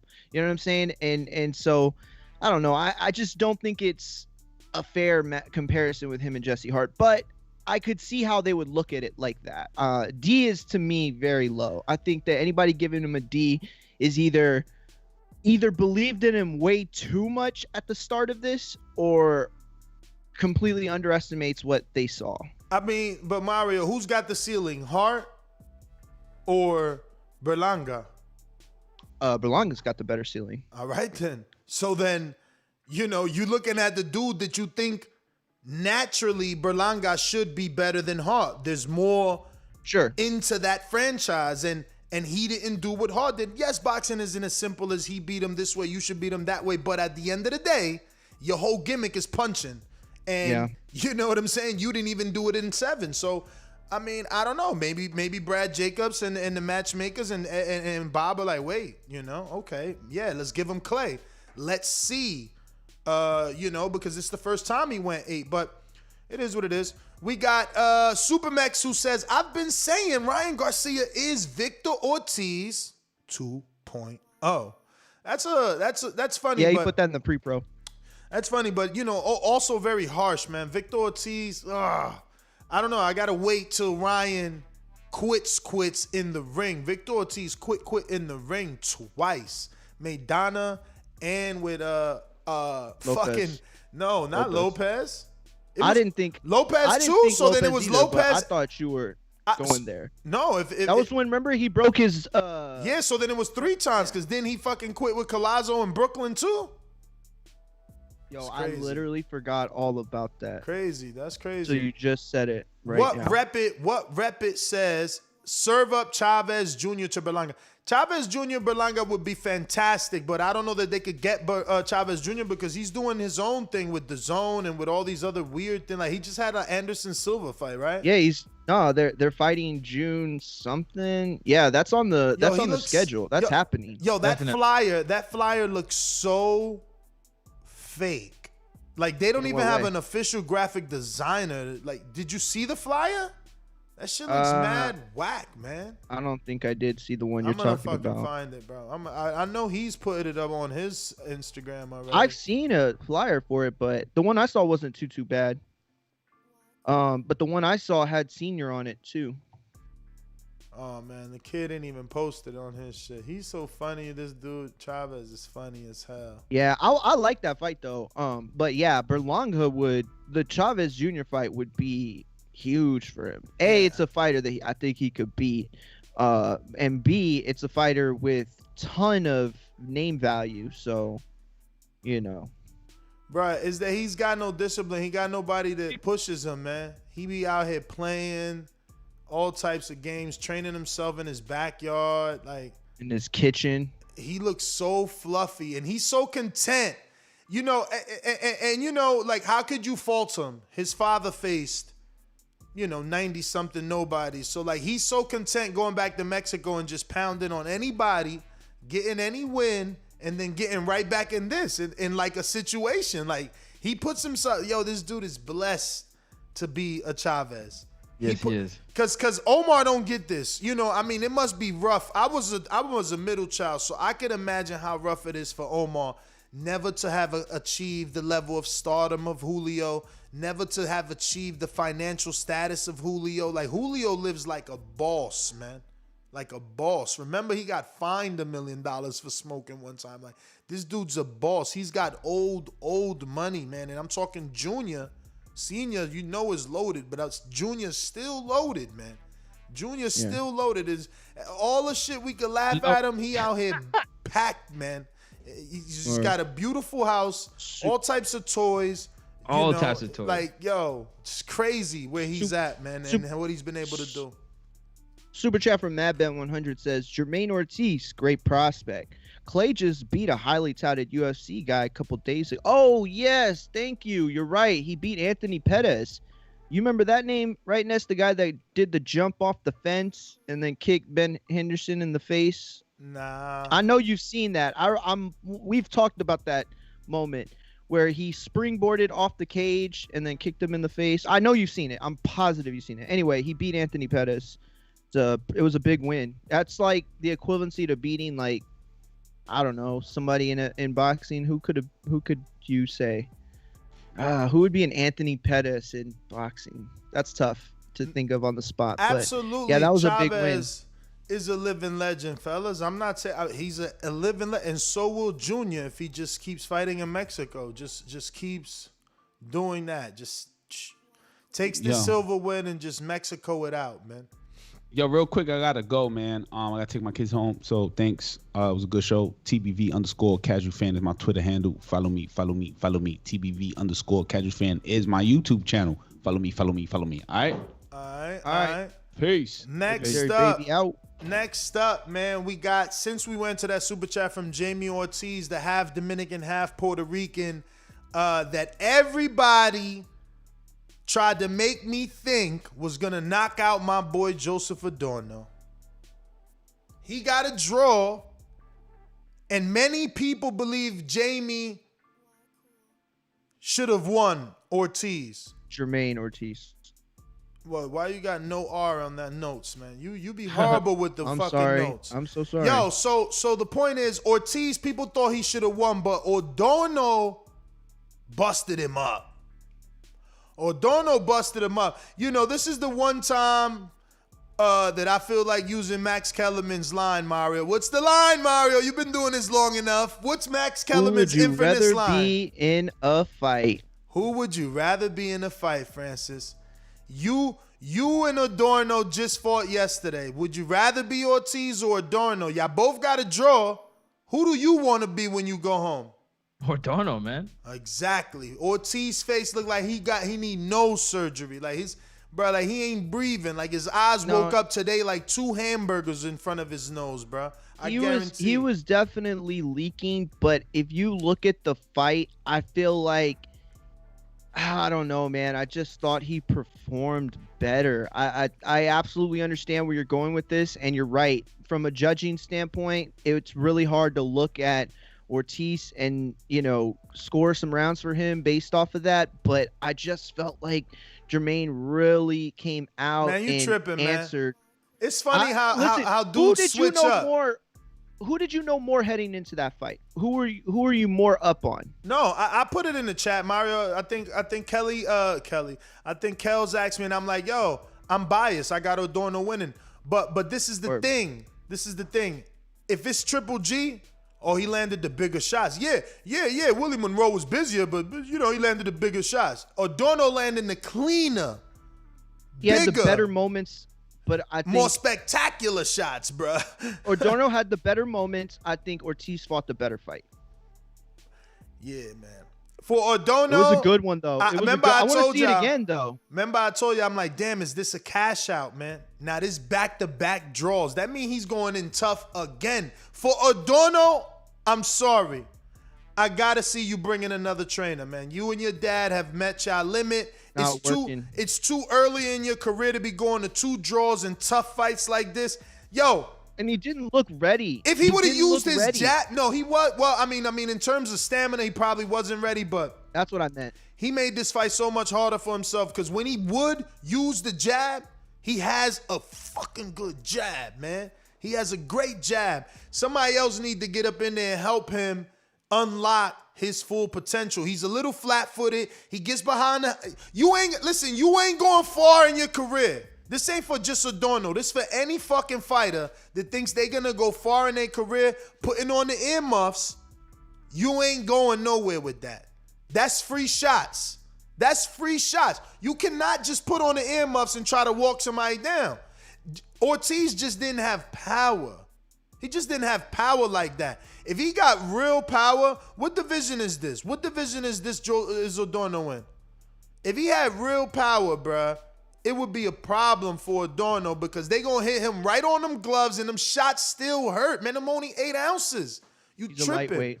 Lightweight, that's 130? 135. What? Okay, so now put it into perspective. Put them earmuffs, let Adorno put them earmuffs on with Tank. He's going to sleep. Let Adorno put them earmuffs on with fucking Tio. Bye-bye. Devin. Ortiz was hitting him in the earmuffs and hurting him. He was hitting him on the hands and he was hurting him. He needs to change the game plan. I don't want to say trainer again. That's up to them. But they need to change the game plan. That earmuff shit, waiting for the counter, get the fuck out of here, man. Set them power shots up. Why everybody want to, I got a power left hook. Oh, I caught a shot. Swing the left hook.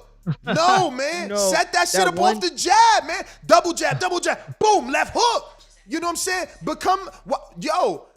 Yo, he's Puerto Rican anyway. Like, it's supposed to be left hook to the body too, not just the head. But listen, I don't care what nobody said about Ortiz winning that fight. He dismangled, like his face, he changed it, bro. My man had webs and bumps and bruises everywhere. He was looking like Martin, man. And I know I'm old and probably y'all don't even know what I'm talking about right now. But Martin, bruh, he was looking like Martin with all them lumps on his face, bruh. Martin, shit was great. No. Yeah, no, it was a good fight. I want to see it again though. I had fun watching it. But yeah, ultimately I felt like everybody, I'm not saying everybody knew who Joseph Adorno was, but if you follow boxing, Joseph Adorno's name is the one that had been pushed more. It was the one that you would know. Last night, Ortiz made somebody people take the aware bottle of who away he from was. Trey, man. Trey, you drinking tonight? He said if Gamboa can last, I think Adorno can. First of all, people seem to forget he got knocked out in the 12. Secondly, Gamboa's a fucking 3-time or 2-time gold medalist, 2-time world champion. You comparing him to a 10-0 prospect? How many fights Adorno? Adorno got 14 fights, 2 draws, so 16 fights, man. You tripping, man. Like, of course Gamboa's supposed to because he got the pedigree and the talent and the experience. Adorno is a prospect trying to get to where Gamboa was at, man. Facto. Word. Facto. Crazy, man. Boxing is crazy. But 135, Lord have mercy. Yeah, back-to-back draws, too. Fuck, man. This got to be devastating, bro.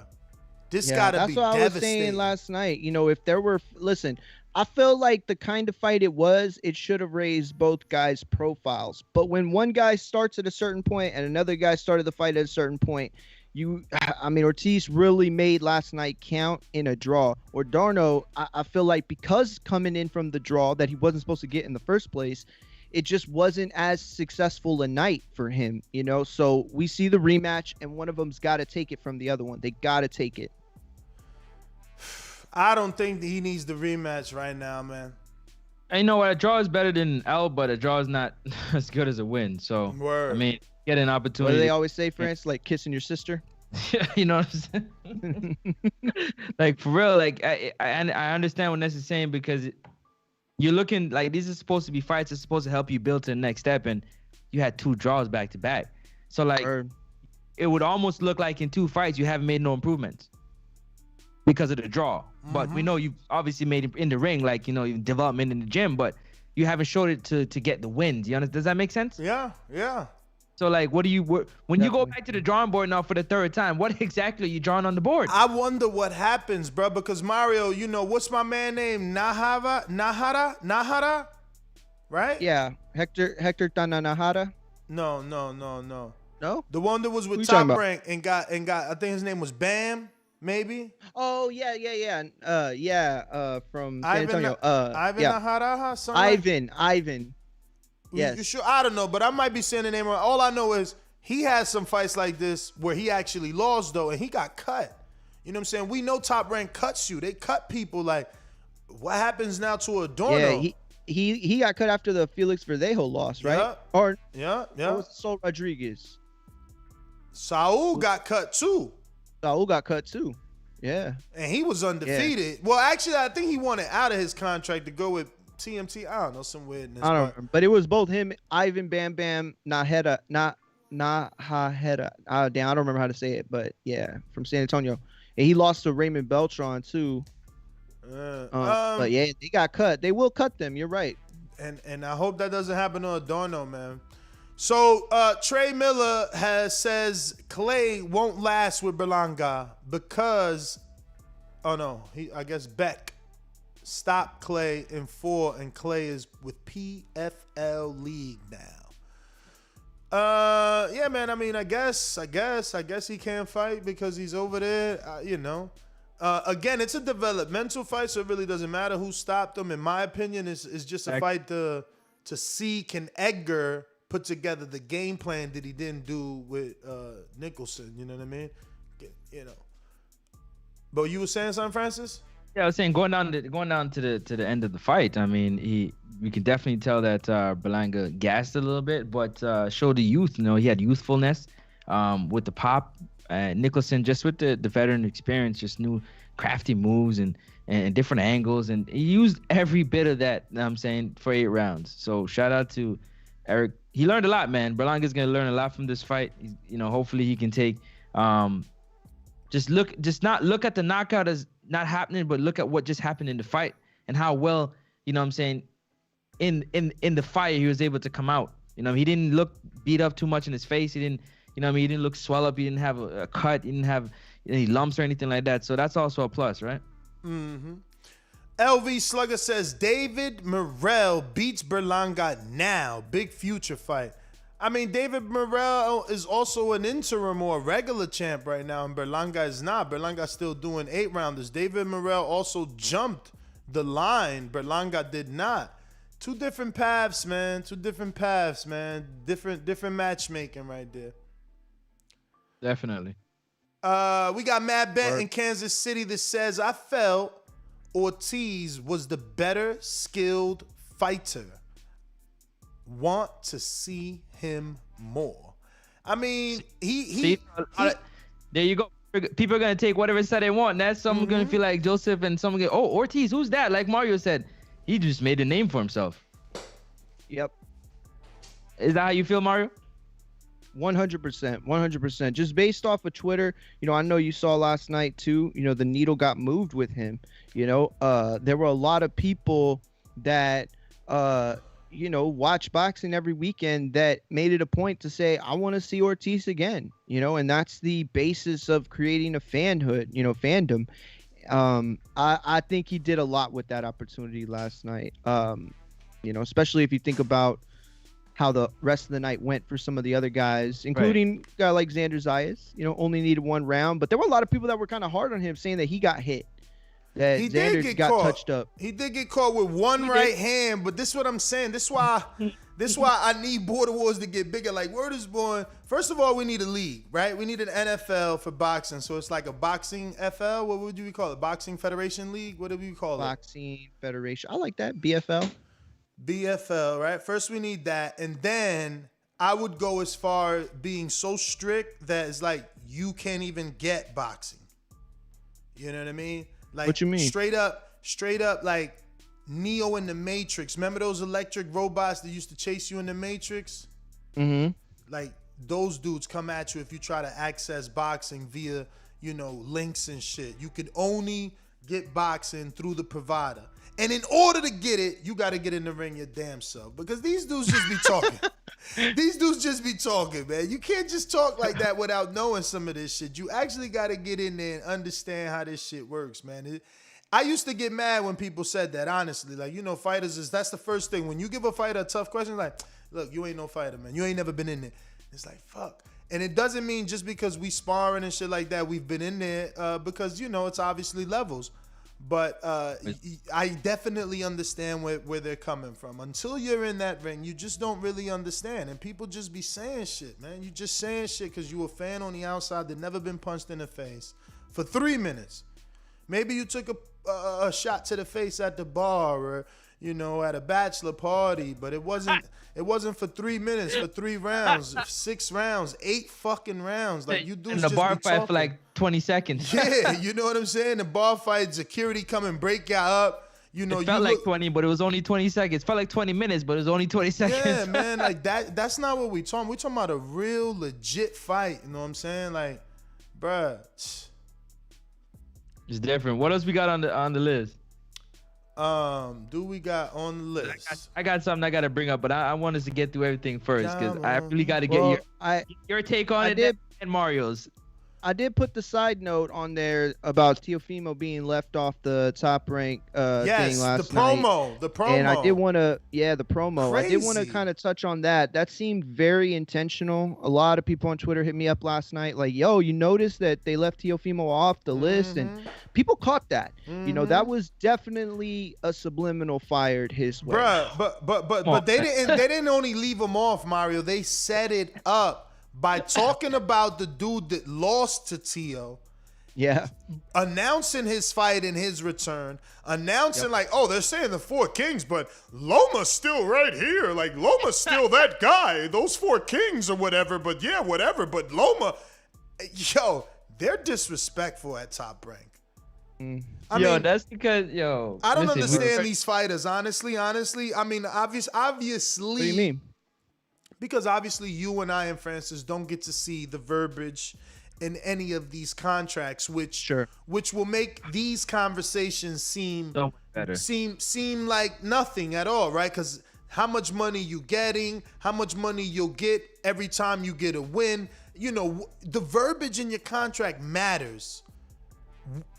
It determines the extent in which the amount of shit you are willing to take from Top Rank. But, for fighters out there just watching, like, why are they signing with Top Rank when they out here doing dudes like this? Like, they pick and choose. Like, Berlanga is getting the push because he's Puerto Rican. You know it. And Navarrete is getting the push because he's Mexican. Let's be real. But they pick and choose, man. They pick and choose. Like, it's crazy that Teofimo, I guess, because he's not Mexican, maybe his data indicates that, I don't know, that Hondurans aren't into boxing. Like, why is Top Rank abandoning their proven stars in Top Rank's Terrence Crawford and Teofimo Lopez? They're like, they're doing nothing to help these guys. Nothing. Well, I mean, in the case of Teo has definitely said some things that would make one question whether or not any relationship will continue. So, and that's based off obviously being treated unfairly as he feels and as he should feel. But it's not surprising. It's not surprising that he says the things that he says, or his dad says the things he says about Top Rank, for them to do something like this. Not surprising to me at all. Yeah, but if they got a contract, like many people, it is unfortunate. Yes. Many people Many people believe they have a contract that Tio won't be able to get out of. So if Top Rank knows Tio can't get out of it, and they know they still got to put his fights on the TV, they still got to make money. They still got to make money. They still need ratings. They still need ratings when they put them on TV. So I don't understand why leave them off. You're still gonna put him on. I don't get it. Make money without him. Like they get, like him being a part of it is not. They're not gonna bank on him being there, being the end all be all of them making money for that card. They're gonna try to build it another way, knowing that he has to be a part of it. Listen, if that's their plan, then they can, sit back while this kid makes a lot of money over the next few years and they don't get a piece of any of it. Oh, well, they probably will somehow. But I just think that, it's unfortunate. I mean, if you are paying attention, any kind of attention, that Teofimo has become a force. People are not just becoming fans of his. I mean, it's starting to be kind of like what Wilder started to have, is like this fandom of like a revolution in a sense, and Teofimo is touching every single fan base. People of all ethnicities are becoming fans of him. You know what I mean? It's kind of like the Floyd Mayweather effect. He went beyond what all the promoters said he could do, and so I don't know, it's unfortunate, but that's fine. They want to sit back and not help this guy. I don't think he needs that help anymore, to be honest with you. Yeah, man. The thing is that we don't know, is he going to get out that contract? He sounds like he's going to be able to get out because of the way Top Rank's been treating him. But until he's out, I just don't see why Top Rank wouldn't be promoting him. But they did announce Nakatani's official. I think they said, June 26th? It is actually May 29th against I think it's against Devin Haney, right? May 29th? The Loma fight? No way. The Loma's fighting Nakatani June 26th. Okay. Yes, you were right. Yeah. June 26th. So he's going against Jamel Charlo's date. Yes. Yes. Okay. Sir. Okay. Yes. Wow. Yes. Wait. I think they did 26th or the 19th. Whoa. No, Jamal is on the. Okay, so Jamal's on the 19th. Jamel is on the. I don't know. June 26th is the Gervonta Davis Mario Barrios fight. Oof. Showtime pay-per-view. So that's actually good at Top Rank to put another 35-pounder, the one that they actually wanted to put Tank in a pay-per-view with. The Tank's up to 40. Yeah, I don't know. I don't know how great these competing cards are. I mean, for us, as long as they don't overlap too much, right? Because as long as they don't overlap. Yeah, they don't overlap too much anyway, because it's usually like the undercard guys, while you're watching the main event on the other one, and then you switch. They definitely don't give you a flipping concession break, though. No, I'm just joking. The issue is that Loma will be on ESPN, so he'll have commercials to slow his fight down. But that being said, good fight. Glad that Loma is back. I want to see what he does. Nakatani, he's given Nakatani an opportunity without a doubt. He gets to make a name for himself here. And Loma in a tough fight, right? Like on paper, Nakatani, well, not on paper, man. In reality, Nakatani gave a hell of a tough fight to Verdejo and a tough fight to Teofimo. He's tall, he's long, he's decent. This is an interesting fight for Loma. No nothing on the line. This is a fight for him. This shows that, he's always showed that. He's willing to fight. He's definitely willing to make fights too, So shout out to Lomachenko for taking this fight. I'm gonna be tuned in, regardless of what Tank is doing. This is a good fight. Shout out to Nakatani, for doing his thing, and becoming recognizable that he allows us to feel that this is a good fight at that, because. If Nakatani didn't do what he did to Tio and do what he did to Verdejo, I would not be happy about this. Talk that talk, man. Yeah, and if you're, Nakatani or Lomachenko, and you have any hopes of getting back in the ring with Teofimo one day, this fight has to happen. They have to eliminate each other, and the winner can go on to start to claim a rematch or want a rematch. I don't think they get it off of, or should get it off of, just the win off each other, but it certainly puts them, in a trajectory to get that rematch at some point. Yeah, that's crazy, man. I agree with that 100%, man. This, for me, the way I look at this fight is Loma taking on, after shoulder surgery, another fighter who has the reach advantage. It's just see how the shoulder looks, right? See how the shoulder looks, how the inactivity looks, because, training could be different during the pandemic. So how much training has he gotten in? How focused has he been? How is he going to look? Nakatani does have the momentum. Let's keep it 100. You know what I'm saying? But Loma is Loma. I don't know that he got the momentum, man. Like, whatever Nakatani did to Verdejo, they fucking let that shit die out, bro. They it's like a birthday candle, bro. That's what they do, man. Sorry, that's what Tom Frank do, man. They move to the neck. I think giving him a shot at Lomachenko is definitely helping to keep the momentum. Like, I get it. You're right. The steam's a little off of it because boxing is so what have you done for me lately? But that momentum is there. If he beats Lomachenko, people are definitely going to be like, whoa, this kid, showed heart in the Teofimo fight, beat Verdejo, beat Lomachenko. Like, that's all momentum right there. But Nakatani is tough. But go ahead. Sorry. No, I'm just saying. I hear you.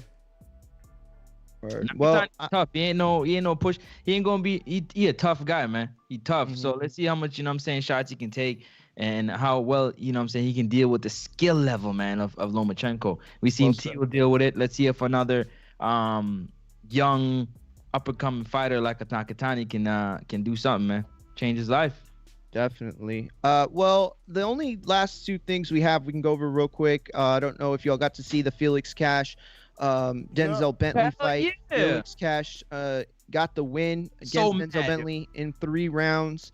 It only took him. Listen, I felt like Felix Cash looked so good. Denzel, listen, Bentley, I like him. I'm a fan of his, but he looked like the lights were too bright. He seemed over jittery. He seemed never settled in the fight. I don't know. I thought Felix Cash just looked like the consummate professional in there, put his hands together really well, pushed the gas when he should.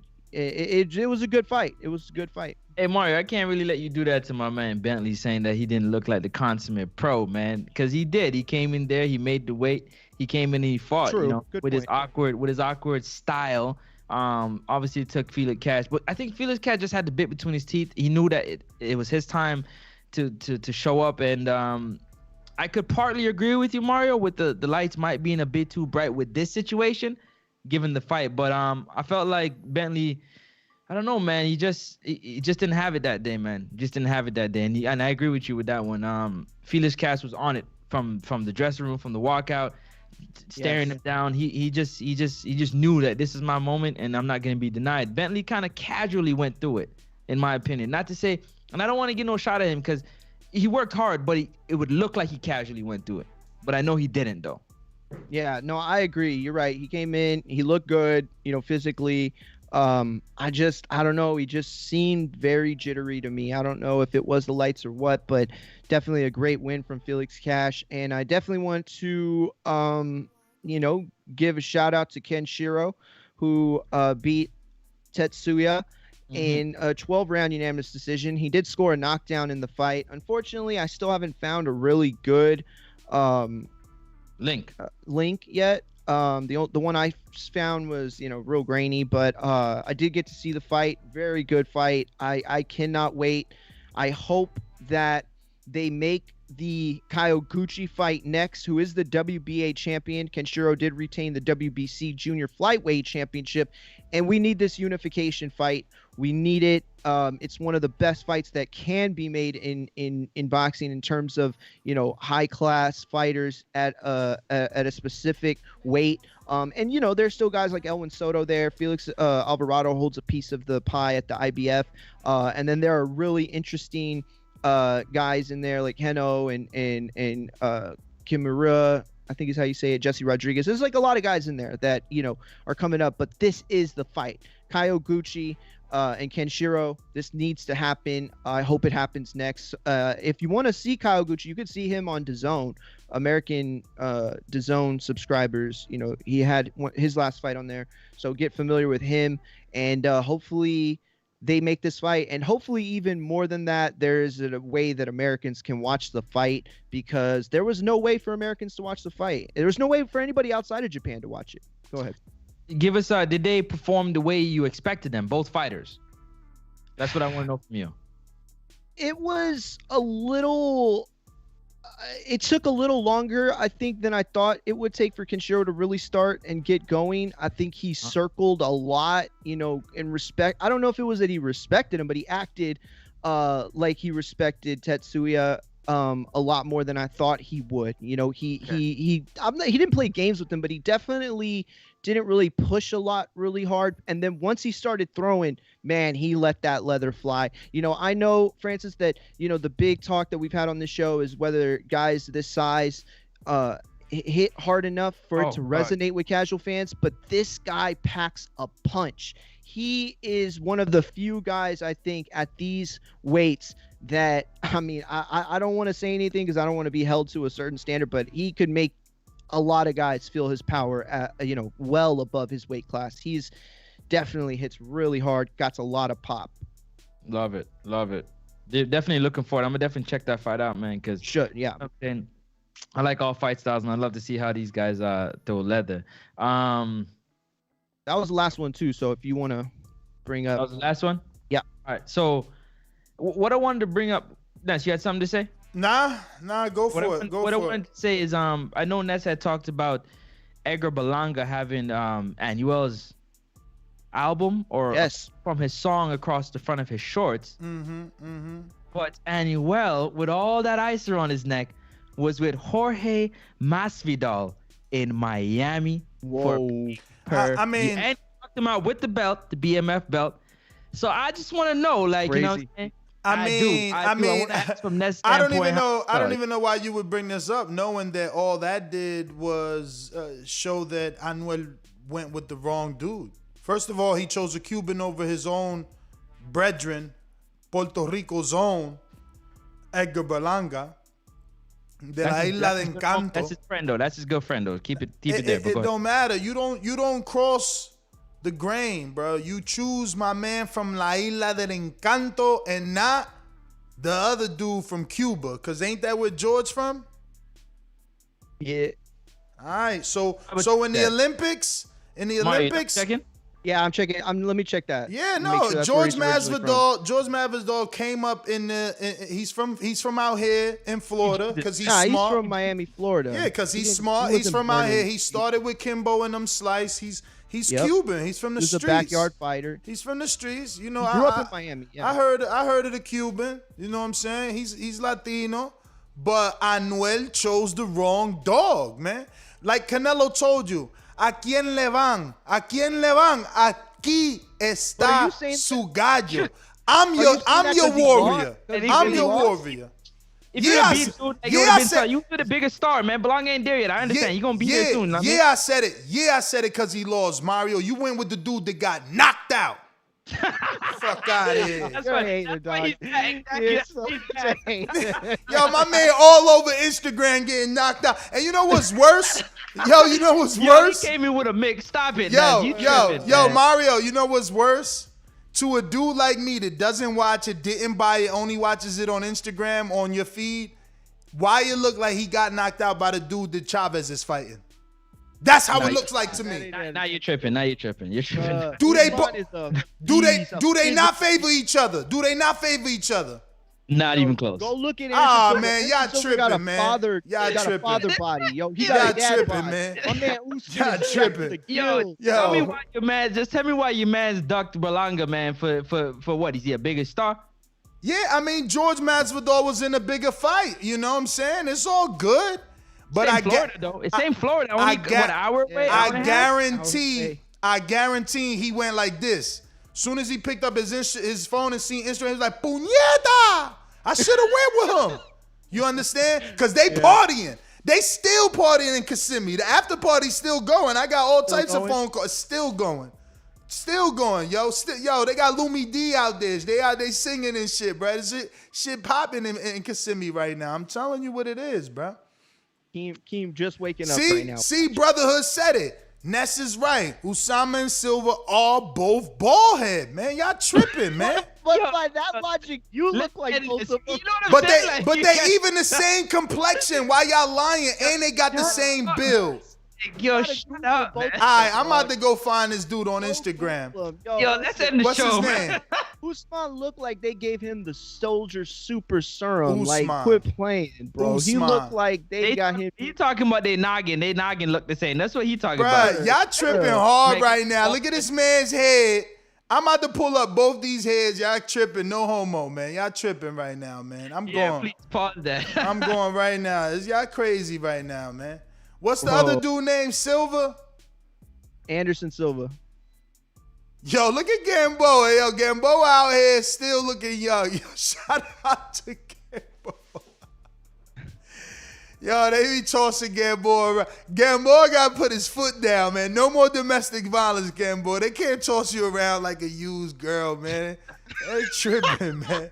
Put your foot down, man. You're crazy, bro. He getting that check. Gambo don't care. He getting that check. He about to write off, man. What's my man's name? Silva? Anderson Silva. Troy Smoke Alarm said facts. Nestor Sponge. What's his Anderson. Yeah, Usman and Anderson Silva. Yo, I'm surprised MMA dudes ain't do a side-by-side of this cat, man. Let me see if I'm right here. You put Gambo on there. Oh my fucking God. Y'all really tripping right now trying to say I'm lying, man. Man, Francis, get the fuck out of here. Bro, you still think they look alike? What the fuck? I'm not going there with Ness, No, man.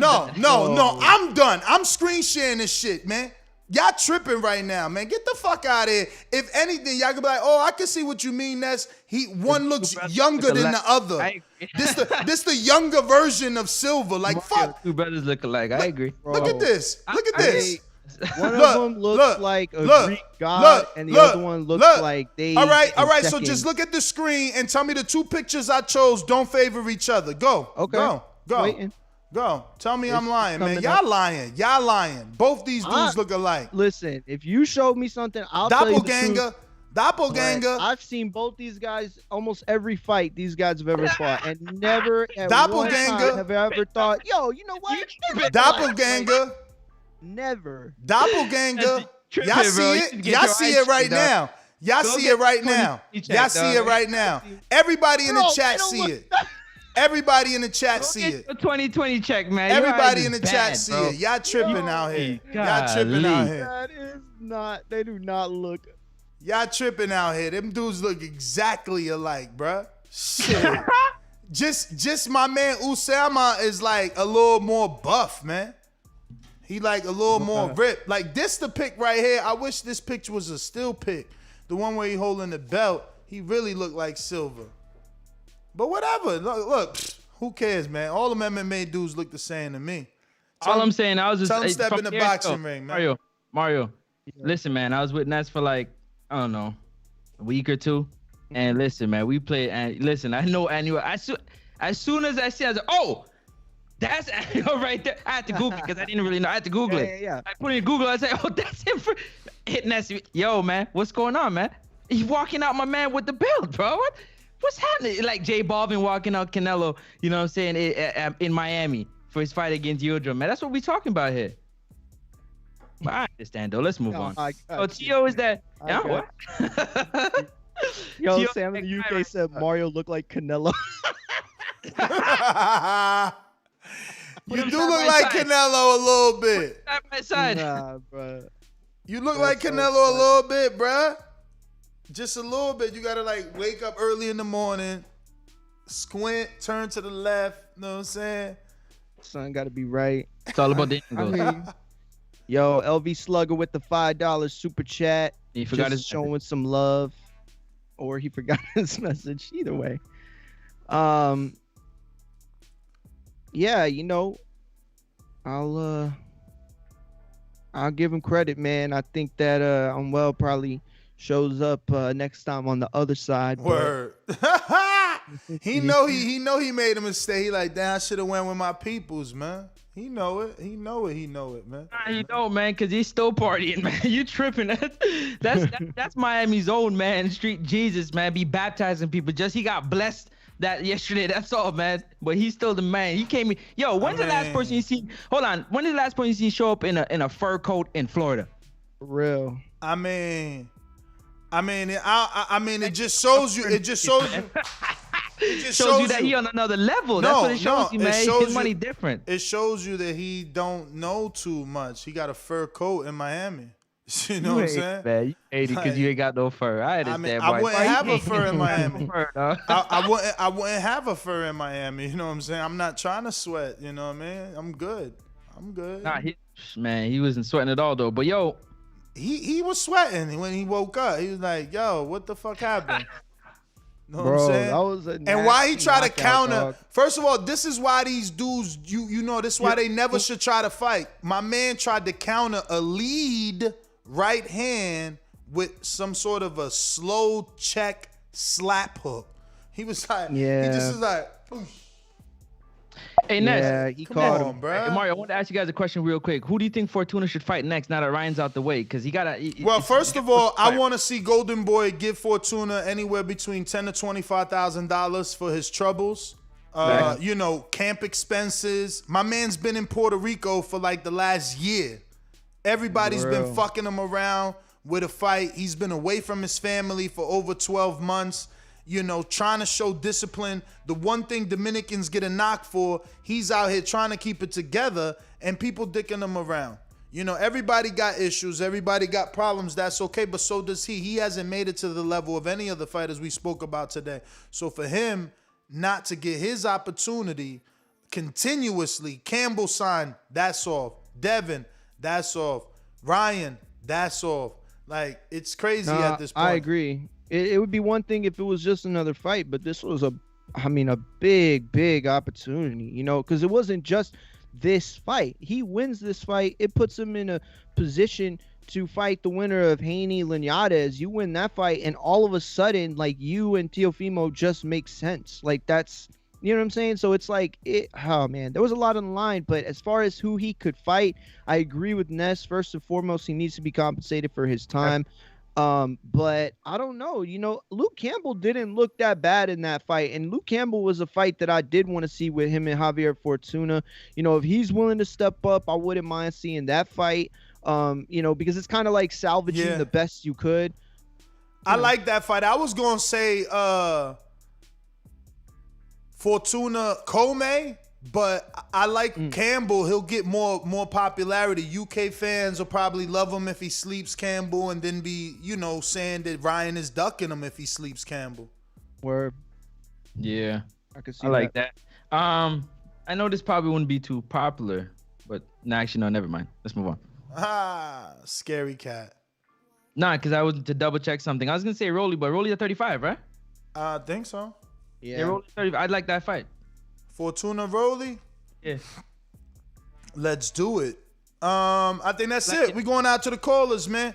You know the number to call in, 1425-569-5241. Press 1 time. Voice your opinion right here on the Voice of the People hotline. Don't forget to also, you can add Nestor Gibbs on Skype to be part of the conversation anywhere in the world. If you haven't already done so, hit the thumbs up button. It's going to help with the visibility of the show. It's going to let us know that you enjoy us, rocking out 7 days a week, especially on Sundays. We here giving you a platform to voice your opinion and also express your frustration. Are you frustrated with yesterday's outcome, with Adorno getting a draw? You thought Jamaine Ortiz deserved to win? This is the place to call in and let the world know how you feel. We going out to Brooklyn's own. When you see old dirty bastard. Wait, I ain't do none of this first. Damn. Remember to rate us 5 stars on iTunes. Subscribe to youtube.com/theboxingvoice for the latest and greatest interviews with your favorite fighters.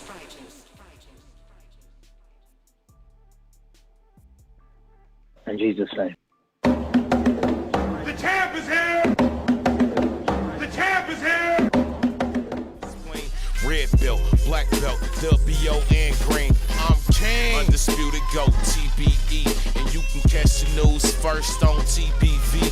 Voice of the people now let me speak. Scientists of the sweet, B-O-X-I-N-G.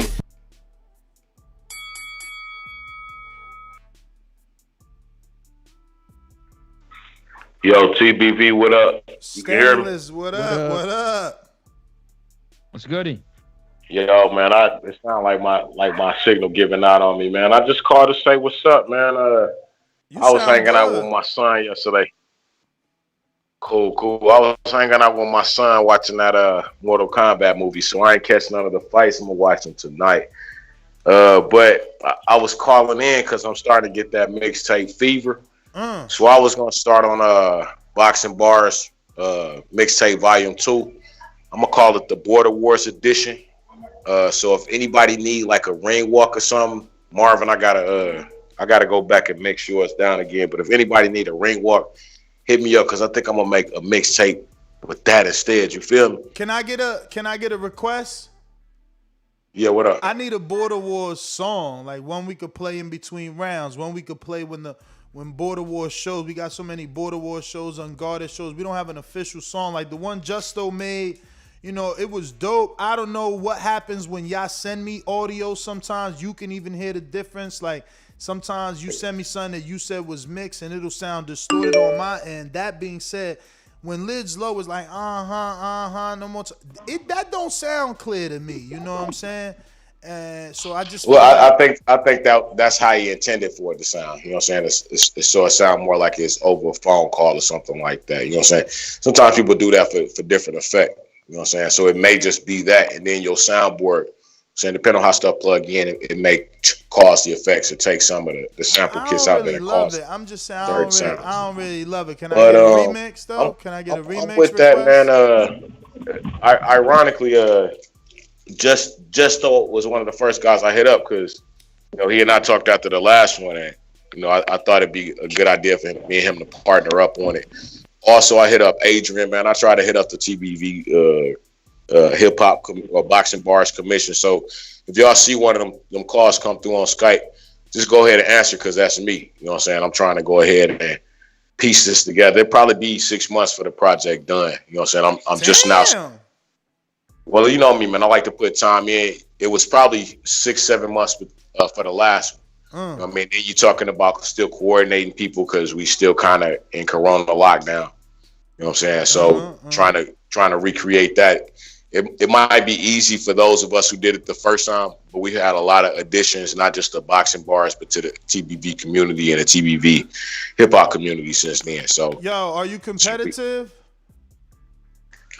As far as like rapping or like I'm not really a battle rapper, but I wouldn't say I'm competitive. I'm just ambitious. You know what I mean? Because I would like to challenge you and let's say Justo to like possibly do a song that could be performed June 12th at Border Wars. Like we gonna have live, I mean y'all could get in the stage. Remember when the Rock first did their show? I mean, I'm with it. You know what I'm saying? As far as I know, I'm probably about 85% sure that I'll be in Wisconsin. You know what I'm saying? It's around my family reunion time, but I don't know if they doing it still. You know what I'm saying? Because of COVID and everything. But to get that song together, I don't think it would take. You talking what? That's like 6 weeks now.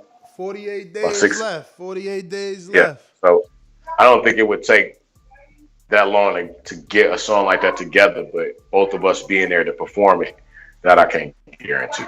But like I say, he's probably listening in anyway. I called him last night. He texted me about 2 a.m. He's gonna call me today. So listen, I got a beat that I was kind of like listening to him, like bobbing with, and I want to see if he can either recreate it or if I need to go to my guy now that what I'm saying now that we the link back up and have him recreate the beat for me, so that we ain't got to worry about what I'm saying, stuff we had to worry about the last time. But I'm just now starting to get that itch. So, what I'm saying, the last time I was telling people I was doing this, they kind of shrugged it off and didn't believe me until all of a sudden they were hearing these songs and stuff. So this time I'm telling you, I'm about to start. Midi and Idris, make sure y'all give me a call too, because I want to make sure I, have some UK involvement and some If you are a rapper in Africa, I don't care where you at. If you call in, you rap, and call in, you know what I'm saying, letting us know so we can get this pop. As I always say, please make sure you push that thumbs up, share this and every episode of the Boxing Voice podcast. This is TBV for life. And if you ain't on Patreon, that's because you're stupid. And shout out to El Camino. Peace. Yeah, how was the movie though? Yo, I loved it. I mean, it wasn't like the best movie. Man, that movie was whack, man. I mean, it was better than the other ones. It was whack for real. It was better than the other ones. Yeah. Yeah, man. I could rock with that. I'm old, man, so I've seen all the Mortal Kombat movies. You know what I'm saying? It was better than the other ones. I'll give you that. It definitely was better than the other ones and more graphic than any of them. Hell yeah. That's what I liked about it. Like, you know what I'm saying? But like plot-wise, yeah, I had some problems with it. Like, you know, why did the main character go to more? And no, I don't want to spoil shit, but it's like, nah, fuck I don't know, that. like, Spoil it, yo. Like, spoil it. In the first one, Johnny Cage, right? It made sense. Why did he want to go? Because people thought he was a pussy actor. They were like, oh, you need a real rep. You need people to believe in you, and you could come back and make millions as a movie star that people believe in. Okay, I'm gonna go to Mortal Kombat. Yeah, I get that. That makes sense. But then it's like this main character in the new one, he's like, Jax just shows up and he's like, yo, your birthmark, you chosen. Word, let me leave my family and go to another dimension. Like, what? All of a sudden you believe in magic now? Like, I don't get that. It didn't like like their motivation was a problem for me. You know what I'm saying? Yeah. Like, everybody's just willing to go to Mortal Kombat. They don't need any other explanation. They just all of a sudden believe in magic now. I don't know. Yeah. It was kind of I'm with you, man. weird. It was a little bit weird, but I think that the CGI and everything that it lacked in the past made up for it. It got me through it, so to speak. You know, I was upset with Jax's arms. Those little nasty T-Rex aluminum Terminator arms they gave him at first. I'm like, what the freak? That was ridiculous, bro. But he looked like Terminator, bro. It didn't even look like Terminator because it just worse looked, than that. It looked like small stubby arms, and I'm like, what the hell? So when he got his little chi power, his little Mortal Kombat power from his tattoo, and then he got the real, I'm like, ooh, those look. So, you know, here and there had his moments, man. But anyway. Kano made the movie. Kano was the best character. He was funny. He was just, he was a good character. I don't think he's as good as you think. Kano played the same exact, I mean, he is the identical role of Blade. The same white dude with Blade, they almost look alike. Same one. Same way Kano acted, there was a white dude acting like that with Blade, and Blade kept beating him up, burning him, getting information from him. Yeah, okay. That's Kano. Yeah, you know what? And they even ripped apart. But he was Yo, good at Mario, it, check this out. They even ripped apart both of their faces. I might be lucky enough to say it's the same damn side. Holy shit. I want to ask an offbeat question when you guys are finished. Go for it. Can you tell me the last time you've seen a boxer lose 20 pounds in 5 to 6 days? Has that ever happened before? 5 to 6? Yeah. I mean, it depends what weight, man. If he's a heavyweight. No. I know. He got I can't fight, and he had to lose a significant amount of like 20 pounds in a week. I know a welterweight that I can't say his name that currently fights that lost 18 in 4 days. Say less. Thank you. That's all I want. Ness could probably guess it if I gave him. I don't know. I don't care. Let them all lose. If they make the weight, they're allowed to fight in that weight class. But let's get back to these callers. You know the number to call in: 1-425-569-5241. Press 1 time. Voice your opinion right here. Voice of the People hotline. When you see old dirty bastard form a position like that, then you know that I'm getting ready to bust your.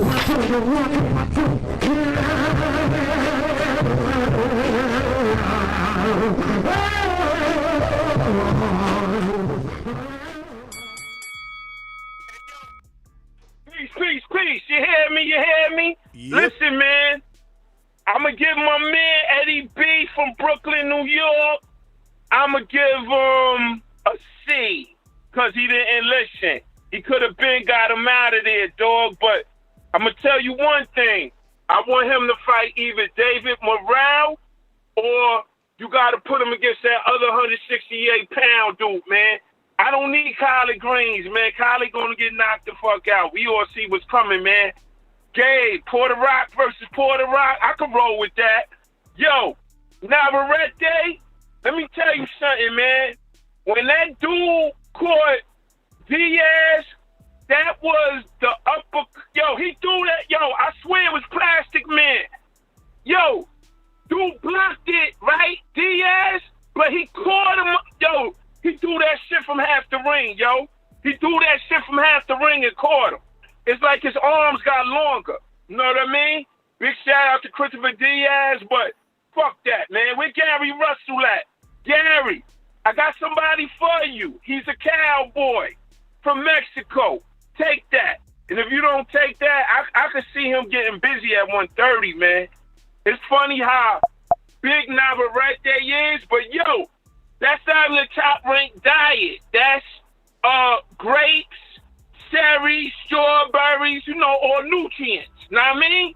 It's all nutrition.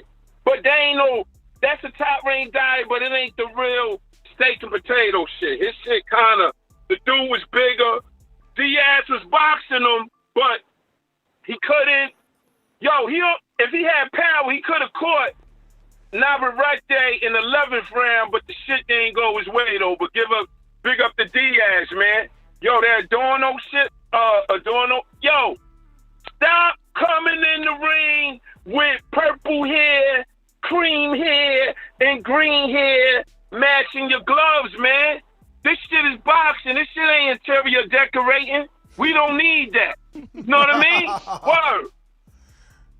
Come on, man. So what the fuck? I'm going to come there. So I'm going to come with orange. So I got orange, green, and black. So that's going to be my hair? What the fuck, man? But Yo, Chris Colbert had green hair. He wasn't mad.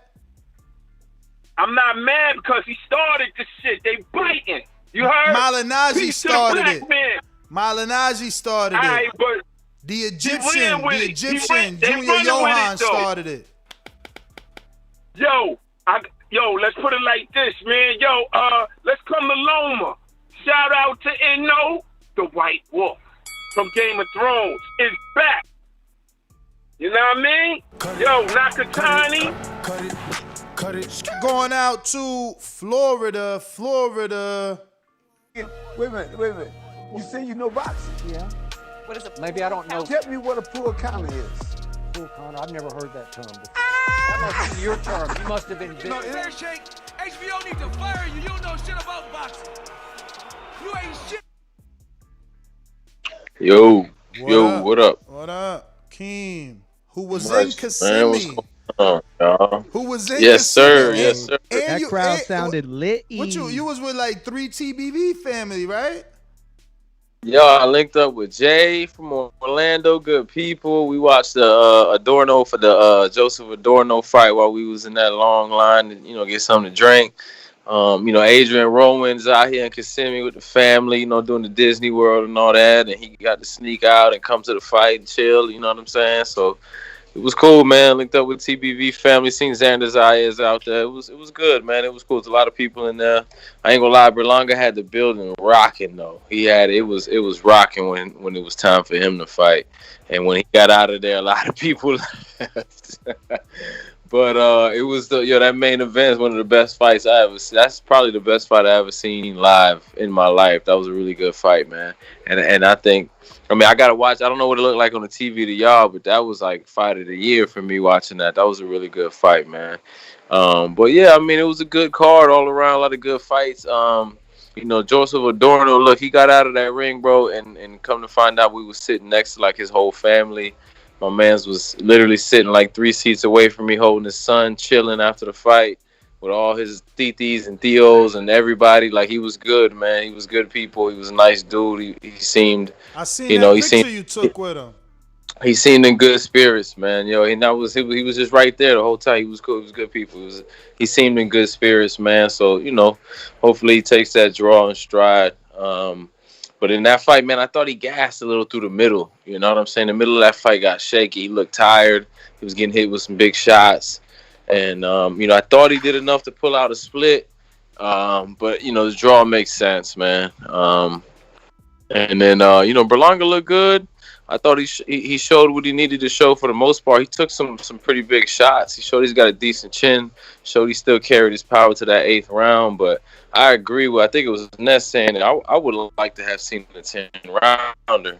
I just want to see, man, because the last 3 rounds of that fight, Nicholson was, he was pushing him back. And Berlanga can't fight on the back foot, which is understandable. That's common for power punchers. They usually don't know how to fight on the back foot, but Nicholson kept pushing him back, and Berlanga just seemed to start smothering his work when he was getting pushed back and didn't really know what to do. So I don't know. He still, obviously got some things to improve on, but it showed a lot, man. And I like that he showed patience. He didn't really care about a knockout or a first round knockout.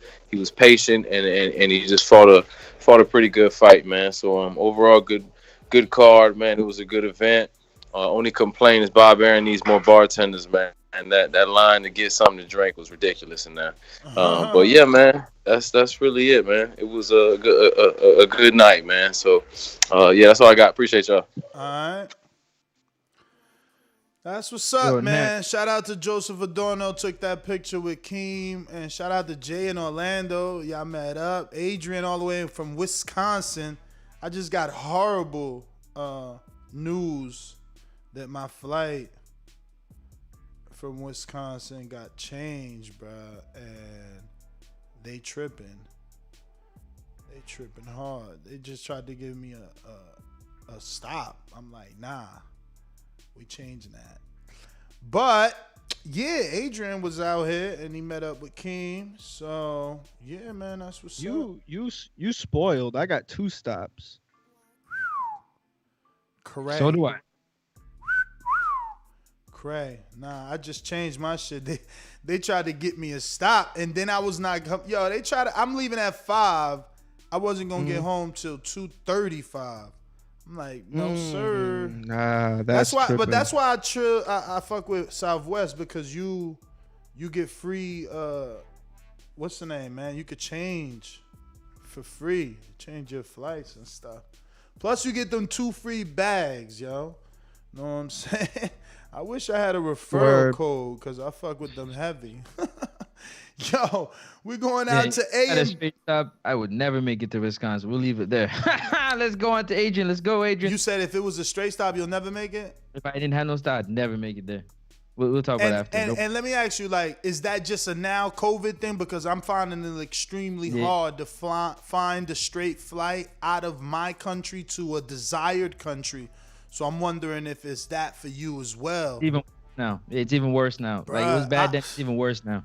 Yo, remember COVID stopped me from going to DR last year, so I was trying to go to DR this year for my birthday, and it's not even looking possible this year, because it's like 7 to 12 hours travel time just to get to any other country. It's crazy. Like, they're making you stop in weird places. Like, you'll be in Baltimore for like 5 hours, then fly to your desired location. Like, get out of here. Yo, we going out to Info Joe is a beast. Let's go! Come on. Info Joe is a beast. Checkbox red. Undefeated punchlines, better place your bet. The #1 call, fought my way up the ranks. Border wars fighter, going hard in the pain. Boxing scene writers call me spectacular. Yo, what's up, my boxing brothers? What up? Yo, shout out to the boxing guys. We had some cool fights this weekend. Tekeem, yeah, on TV, it looked like candidate for Fight of the Year, man. Shout out to Navarrete and Diaz, man. Yo, Mario, I'm gonna have to start giving it up to the little guys, man. They've been holding it down for boxing, man. Navarrete ain't little. Navarrete ain't little. See, that's what you talking about. Mario trying to steal. Bruh, the little dudes I talk about, hold on, because you paint me out in a certain way, but I've been watching Abner Mars from the start of his career on Showbox. So, do I hate little guys, or do I not talk about dudes that weigh 105 pounds? Navarrete is 126. That ain't no little dude. That's featherweight.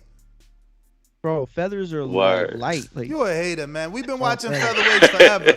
The dudes we don't watch are 105 pounders and 102 pounders. Like, I barely watched the Ivan Calderon fight. Like, those dudes was little as hell.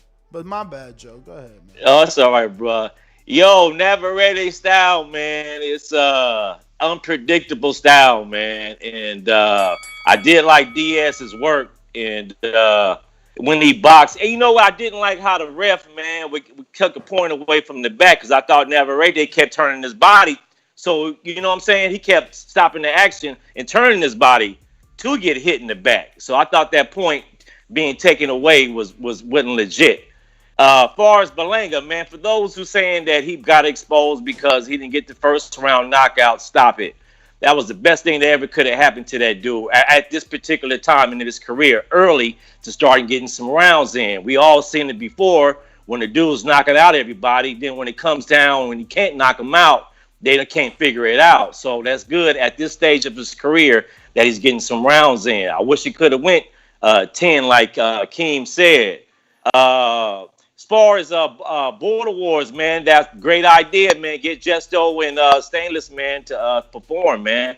Just bring the whole arsenal out of, you know what I'm saying, of TBV, man. That's a great idea, man. I hope Jesto listening, Stainless. Hey, man, we just need to make that happen, man. And you remember when Jay-Z did his first rock show and Rihanna was in the thing and they had Fabulous perform in the ring. You don't remember that?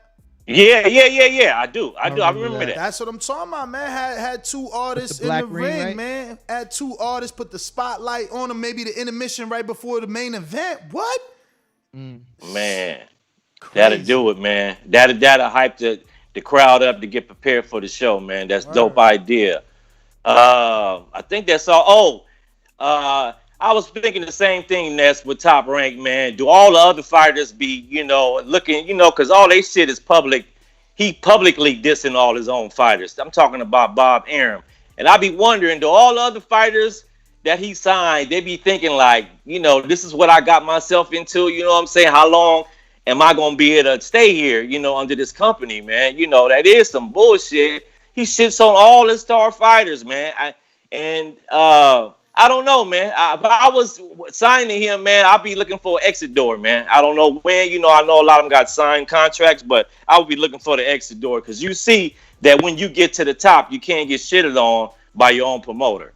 But that's all I got, fam. Great shows all this week. Hey, I seen the Wisconsin boys, man. They put in that work, man. I've been watching the Border Wars footage getting put up, man. I'm not seeing enough of the TBV family footage up, though. I'm seeing more Wisconsin dudes, man. Come on, y'all, step up your game.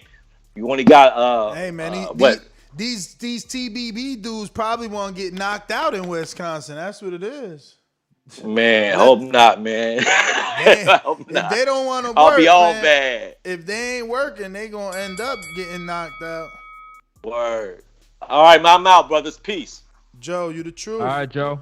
We going out to BoxingWords.com. Oloki, you are next, my friend.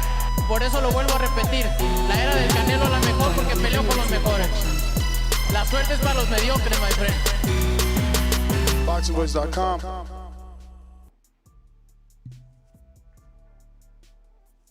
What up, TBV? What up? What's up? Yo, so I just want to get back onto what I was talking about earlier, man. And I know it seems harsh today saying that Ryan Garcia is the next Victor Ortiz, but I've been saying that for 2 years. All that's happening now is he's coming into fruition, man. Once I heard Ryan Garcia talk about a couple years ago he wanted to retire young, and now we know he says he wants to retire 26. That just tells me that he's not really in this boxing thing for the boxing, man. He wants to be a movie star. He's got a lot of things that just remind me of Victor. And honestly, this Javier Fortuna thing could turn out to be like his Maidana moment. Remember when Victor fought Maidana? He ended up quitting the ring. He said he didn't deserve to be getting hit like that. His mental well-being. It all sounds the same, man. And I've never, Ryan's talented. Let me not take away from that. He's got potential, but it's a phrase Ness used to use a lot with Border Wars guys. I think he might not need to start using it more too. Is they got ticker problems. and I think Ryan Garcia might have some ticket problems. But like I said, man, I mean, I've been calling this for a couple of years now. As for the fights last night, amazing 12th round in that main event. Diaz, fought his heart out to the end, to the bitter end. I know Ness was capping a little bit last night in the pre-pro chat, but hey, you know what, man? I think Navarrete is the real deal. I kind of wish there was a time we could have saw Navarrete and Leo Santa Cruz. I feel like would have been something that would have been epic. I think Leo's a little late in the game to hang with a guy like Navarrete, but that would have been a good fight to see. But that's my call. Yo, today in your daily Jake Paul news, for boxing. Are we doing that now? Dana, you claimed you would bet $1 million on me to lose. You set up Askren to train with Freddie Roach, gave him full access to the UFC facility, and he still got that ass handed to him. Seems like you are the real douche, not Ariel. In my third fight, I made more in total pay than any fighter in UFC history. Maybe it's time for you to pay your fighters their fair share. No wonder they all want to get into boxing. Dana, you say you make the fights fans want to see. So hurry up and make Jones versus Ngannou. Pay them their share. 10 million purse for each guy plus pay-per-view. Why are UFC fighters so underpaid versus boxers? Why did I make more in my third fight than all but 2 Khabib and Conor UFC fighters have in history? I know why. So I asked my 2 co-hosts who do watch the UFC, is he lying? Has he made more money than any other UFC fighter not named Khabib and Conor? Did Mario leave? Yeah, you're gonna have to ask that. You're gonna have to ask that a little easier, champ. What do you want me to answer specifically? He says why did I make more money in my third fight than all but 2 UFC fighters, Khabib and Conor, have made in history. So he's basically saying that he's the out and he's taking Conor out. Yes. Okay, I get it now. Okay, go ahead, Francis. You answer first. Tongue in cheek, man. Simple. Tongue in cheek. And that's what you do. I don't know the numbers, so it's hard for me to say, like, you know what I'm saying? I wouldn't disagree with him, but I don't know the numbers. So I'm not going to jump on the window and say, yeah, he's 100% sure. But we know UFC fighters has been reported to be grossly underpaid for years. And I guess it's a yin and yang with the promotion versus the payment. So to answer your question, Ness, he could be right, but I'm not 100% sure. I'll say this. It's no secret that UFC fighters are severely underpaid. I think that we've learned more and more over the last 3 to 5 years just how bad that wage gap has been. It's surprising how many guys that I thought were pretty big names in the UFC that haven't made real money.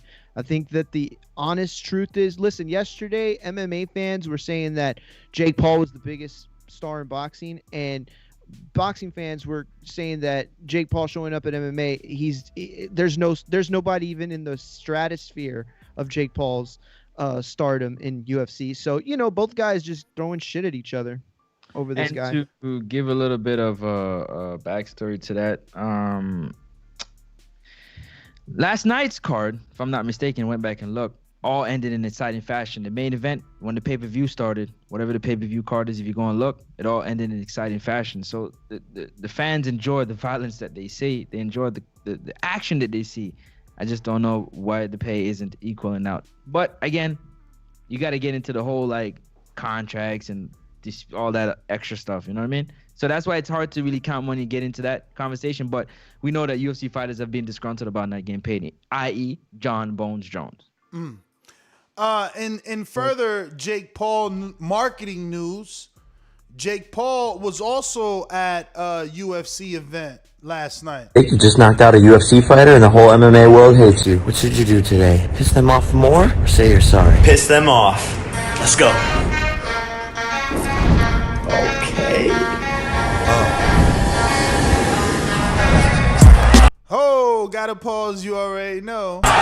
Yo, So right now what you're seeing is the crowd saying "fuck Jake Paul" at the UFC event. And he has the caption, "It worked."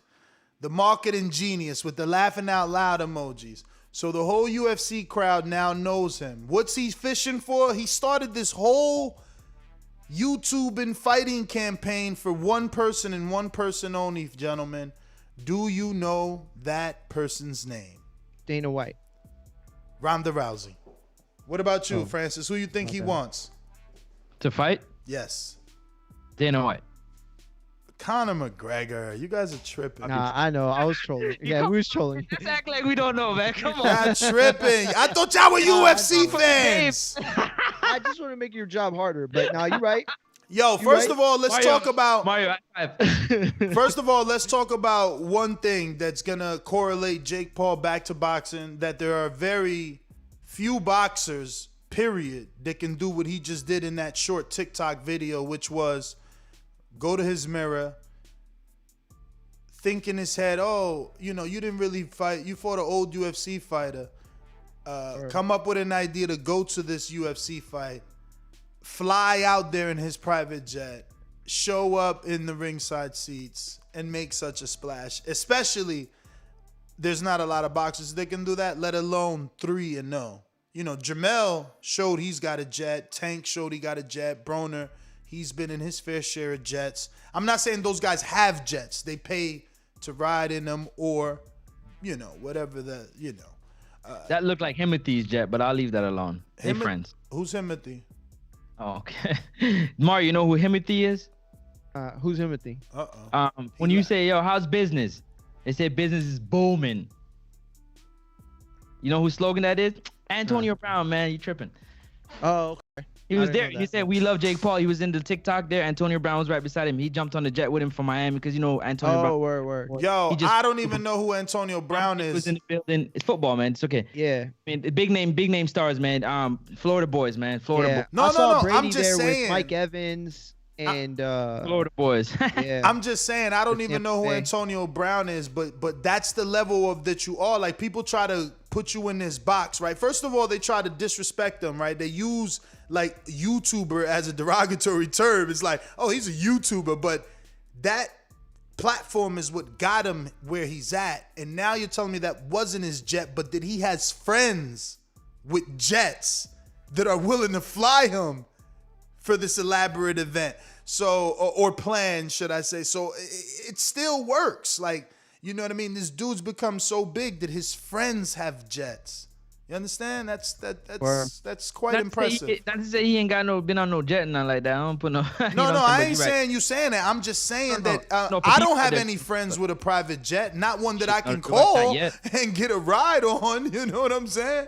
Like, my man took a private ride on a private jet. We're going out to Buffalo Falls. How much would it cost? Have you been on a jet?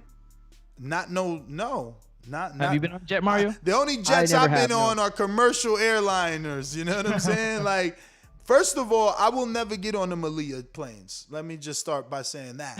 I am very. What? Why? I mean, those are the ones that go down. Oh, you the know most. What? I'm lying.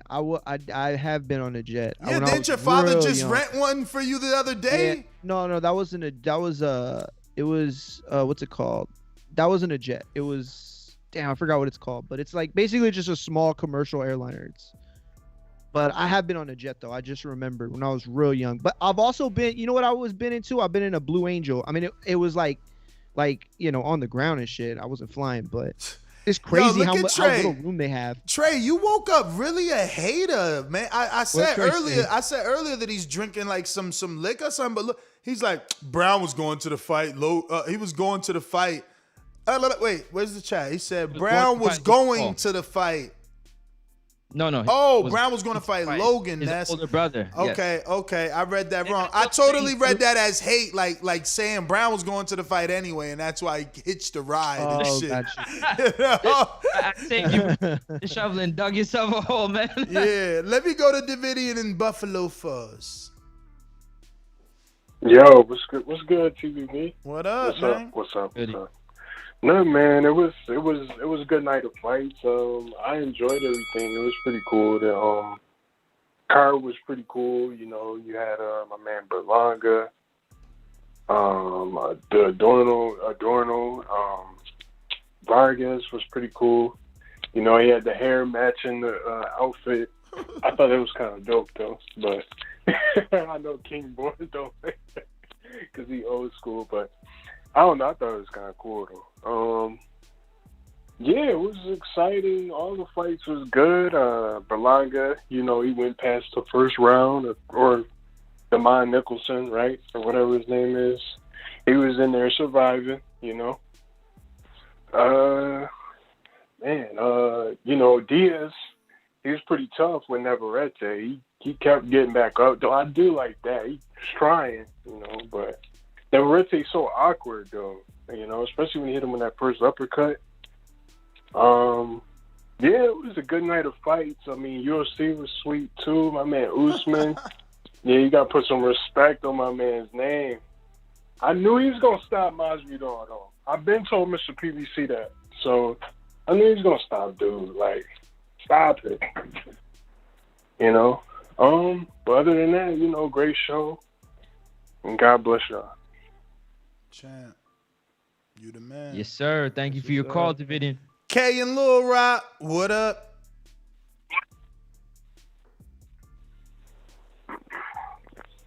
K, hey, what's good? Yes. How What's are going you? on, man? I'm good. Yeah, man. It was a good night of fights. I got a new nickname for Berlanga, man. I call him the Scrambler. Because, man, every time he hits people at the top of the temple, right at the edge of their front of their face, he just scrambles their brains, man. You heard Nicholson so many times, man. I don't think that dude's ever, or really anyone he fights is going to be the same after they fight Berlanga, man.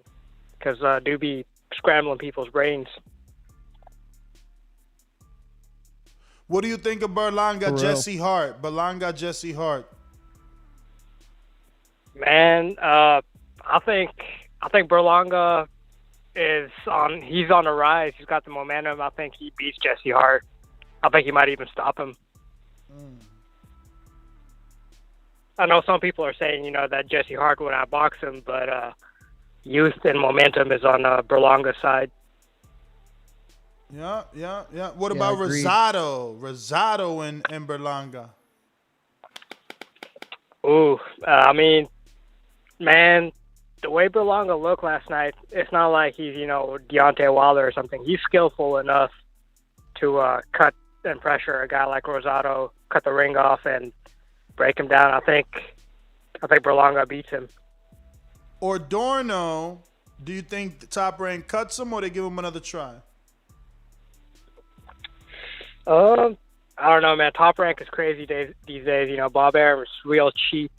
He's shitting on his top fighters. So I mean, who knows how he feels about treating, you know, his lesser known fighters. Mm-hmm.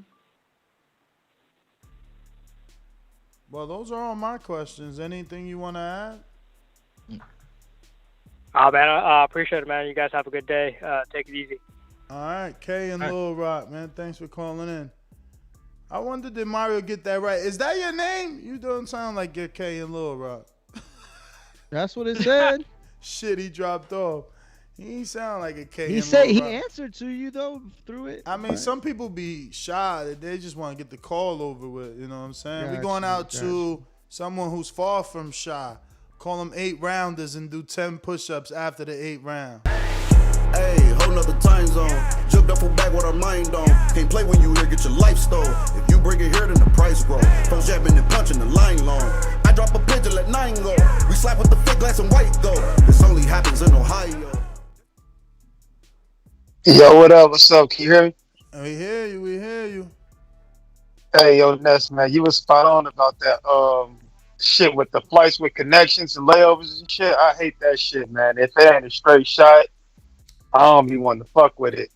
I hate layovers and shit. Mm-hmm. But that's just me. That's just me venting. But as far as the fights, Navarrete, man, I keep on doubting him like I used to doubt Jared Hurd when Jared Hurd was on his win streak. I'll be thinking like, man, he gonna lose to this guy once he step up. But shit, he keep proving me wrong, man. He's a flawed fighter. He got slow hands, slow feet, be off balance, but shit, he keep winning. So, and the fact that Navarrete. Oh.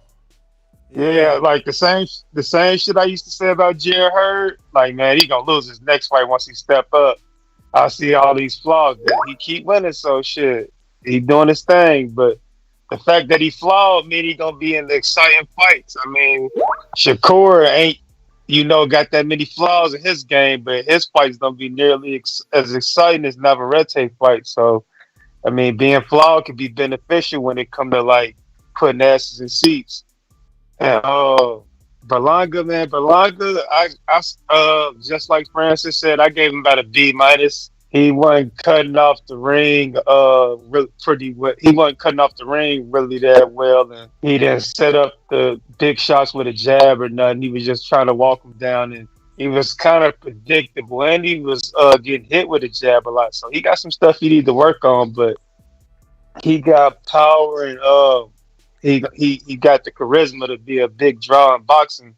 So, I would like to see the Jesse Hart fight next, something like that. Not too much of a step up.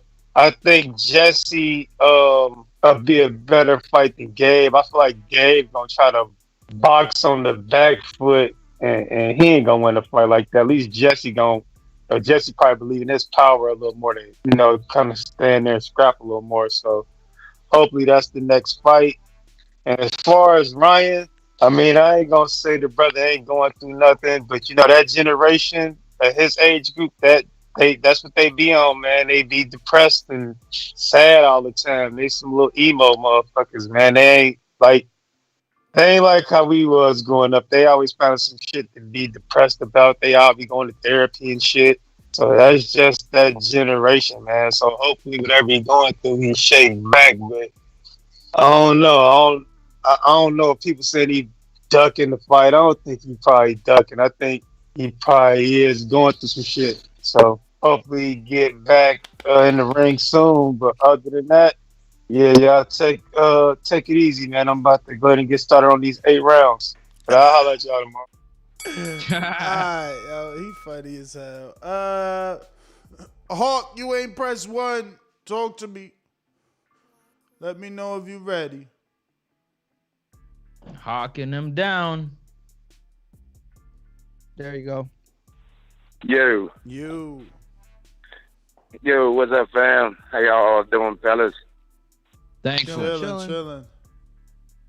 You guys, great week in the boxing. That entrance you just played, that Ohio joint, man, that thing sounds sick. I love when you play that.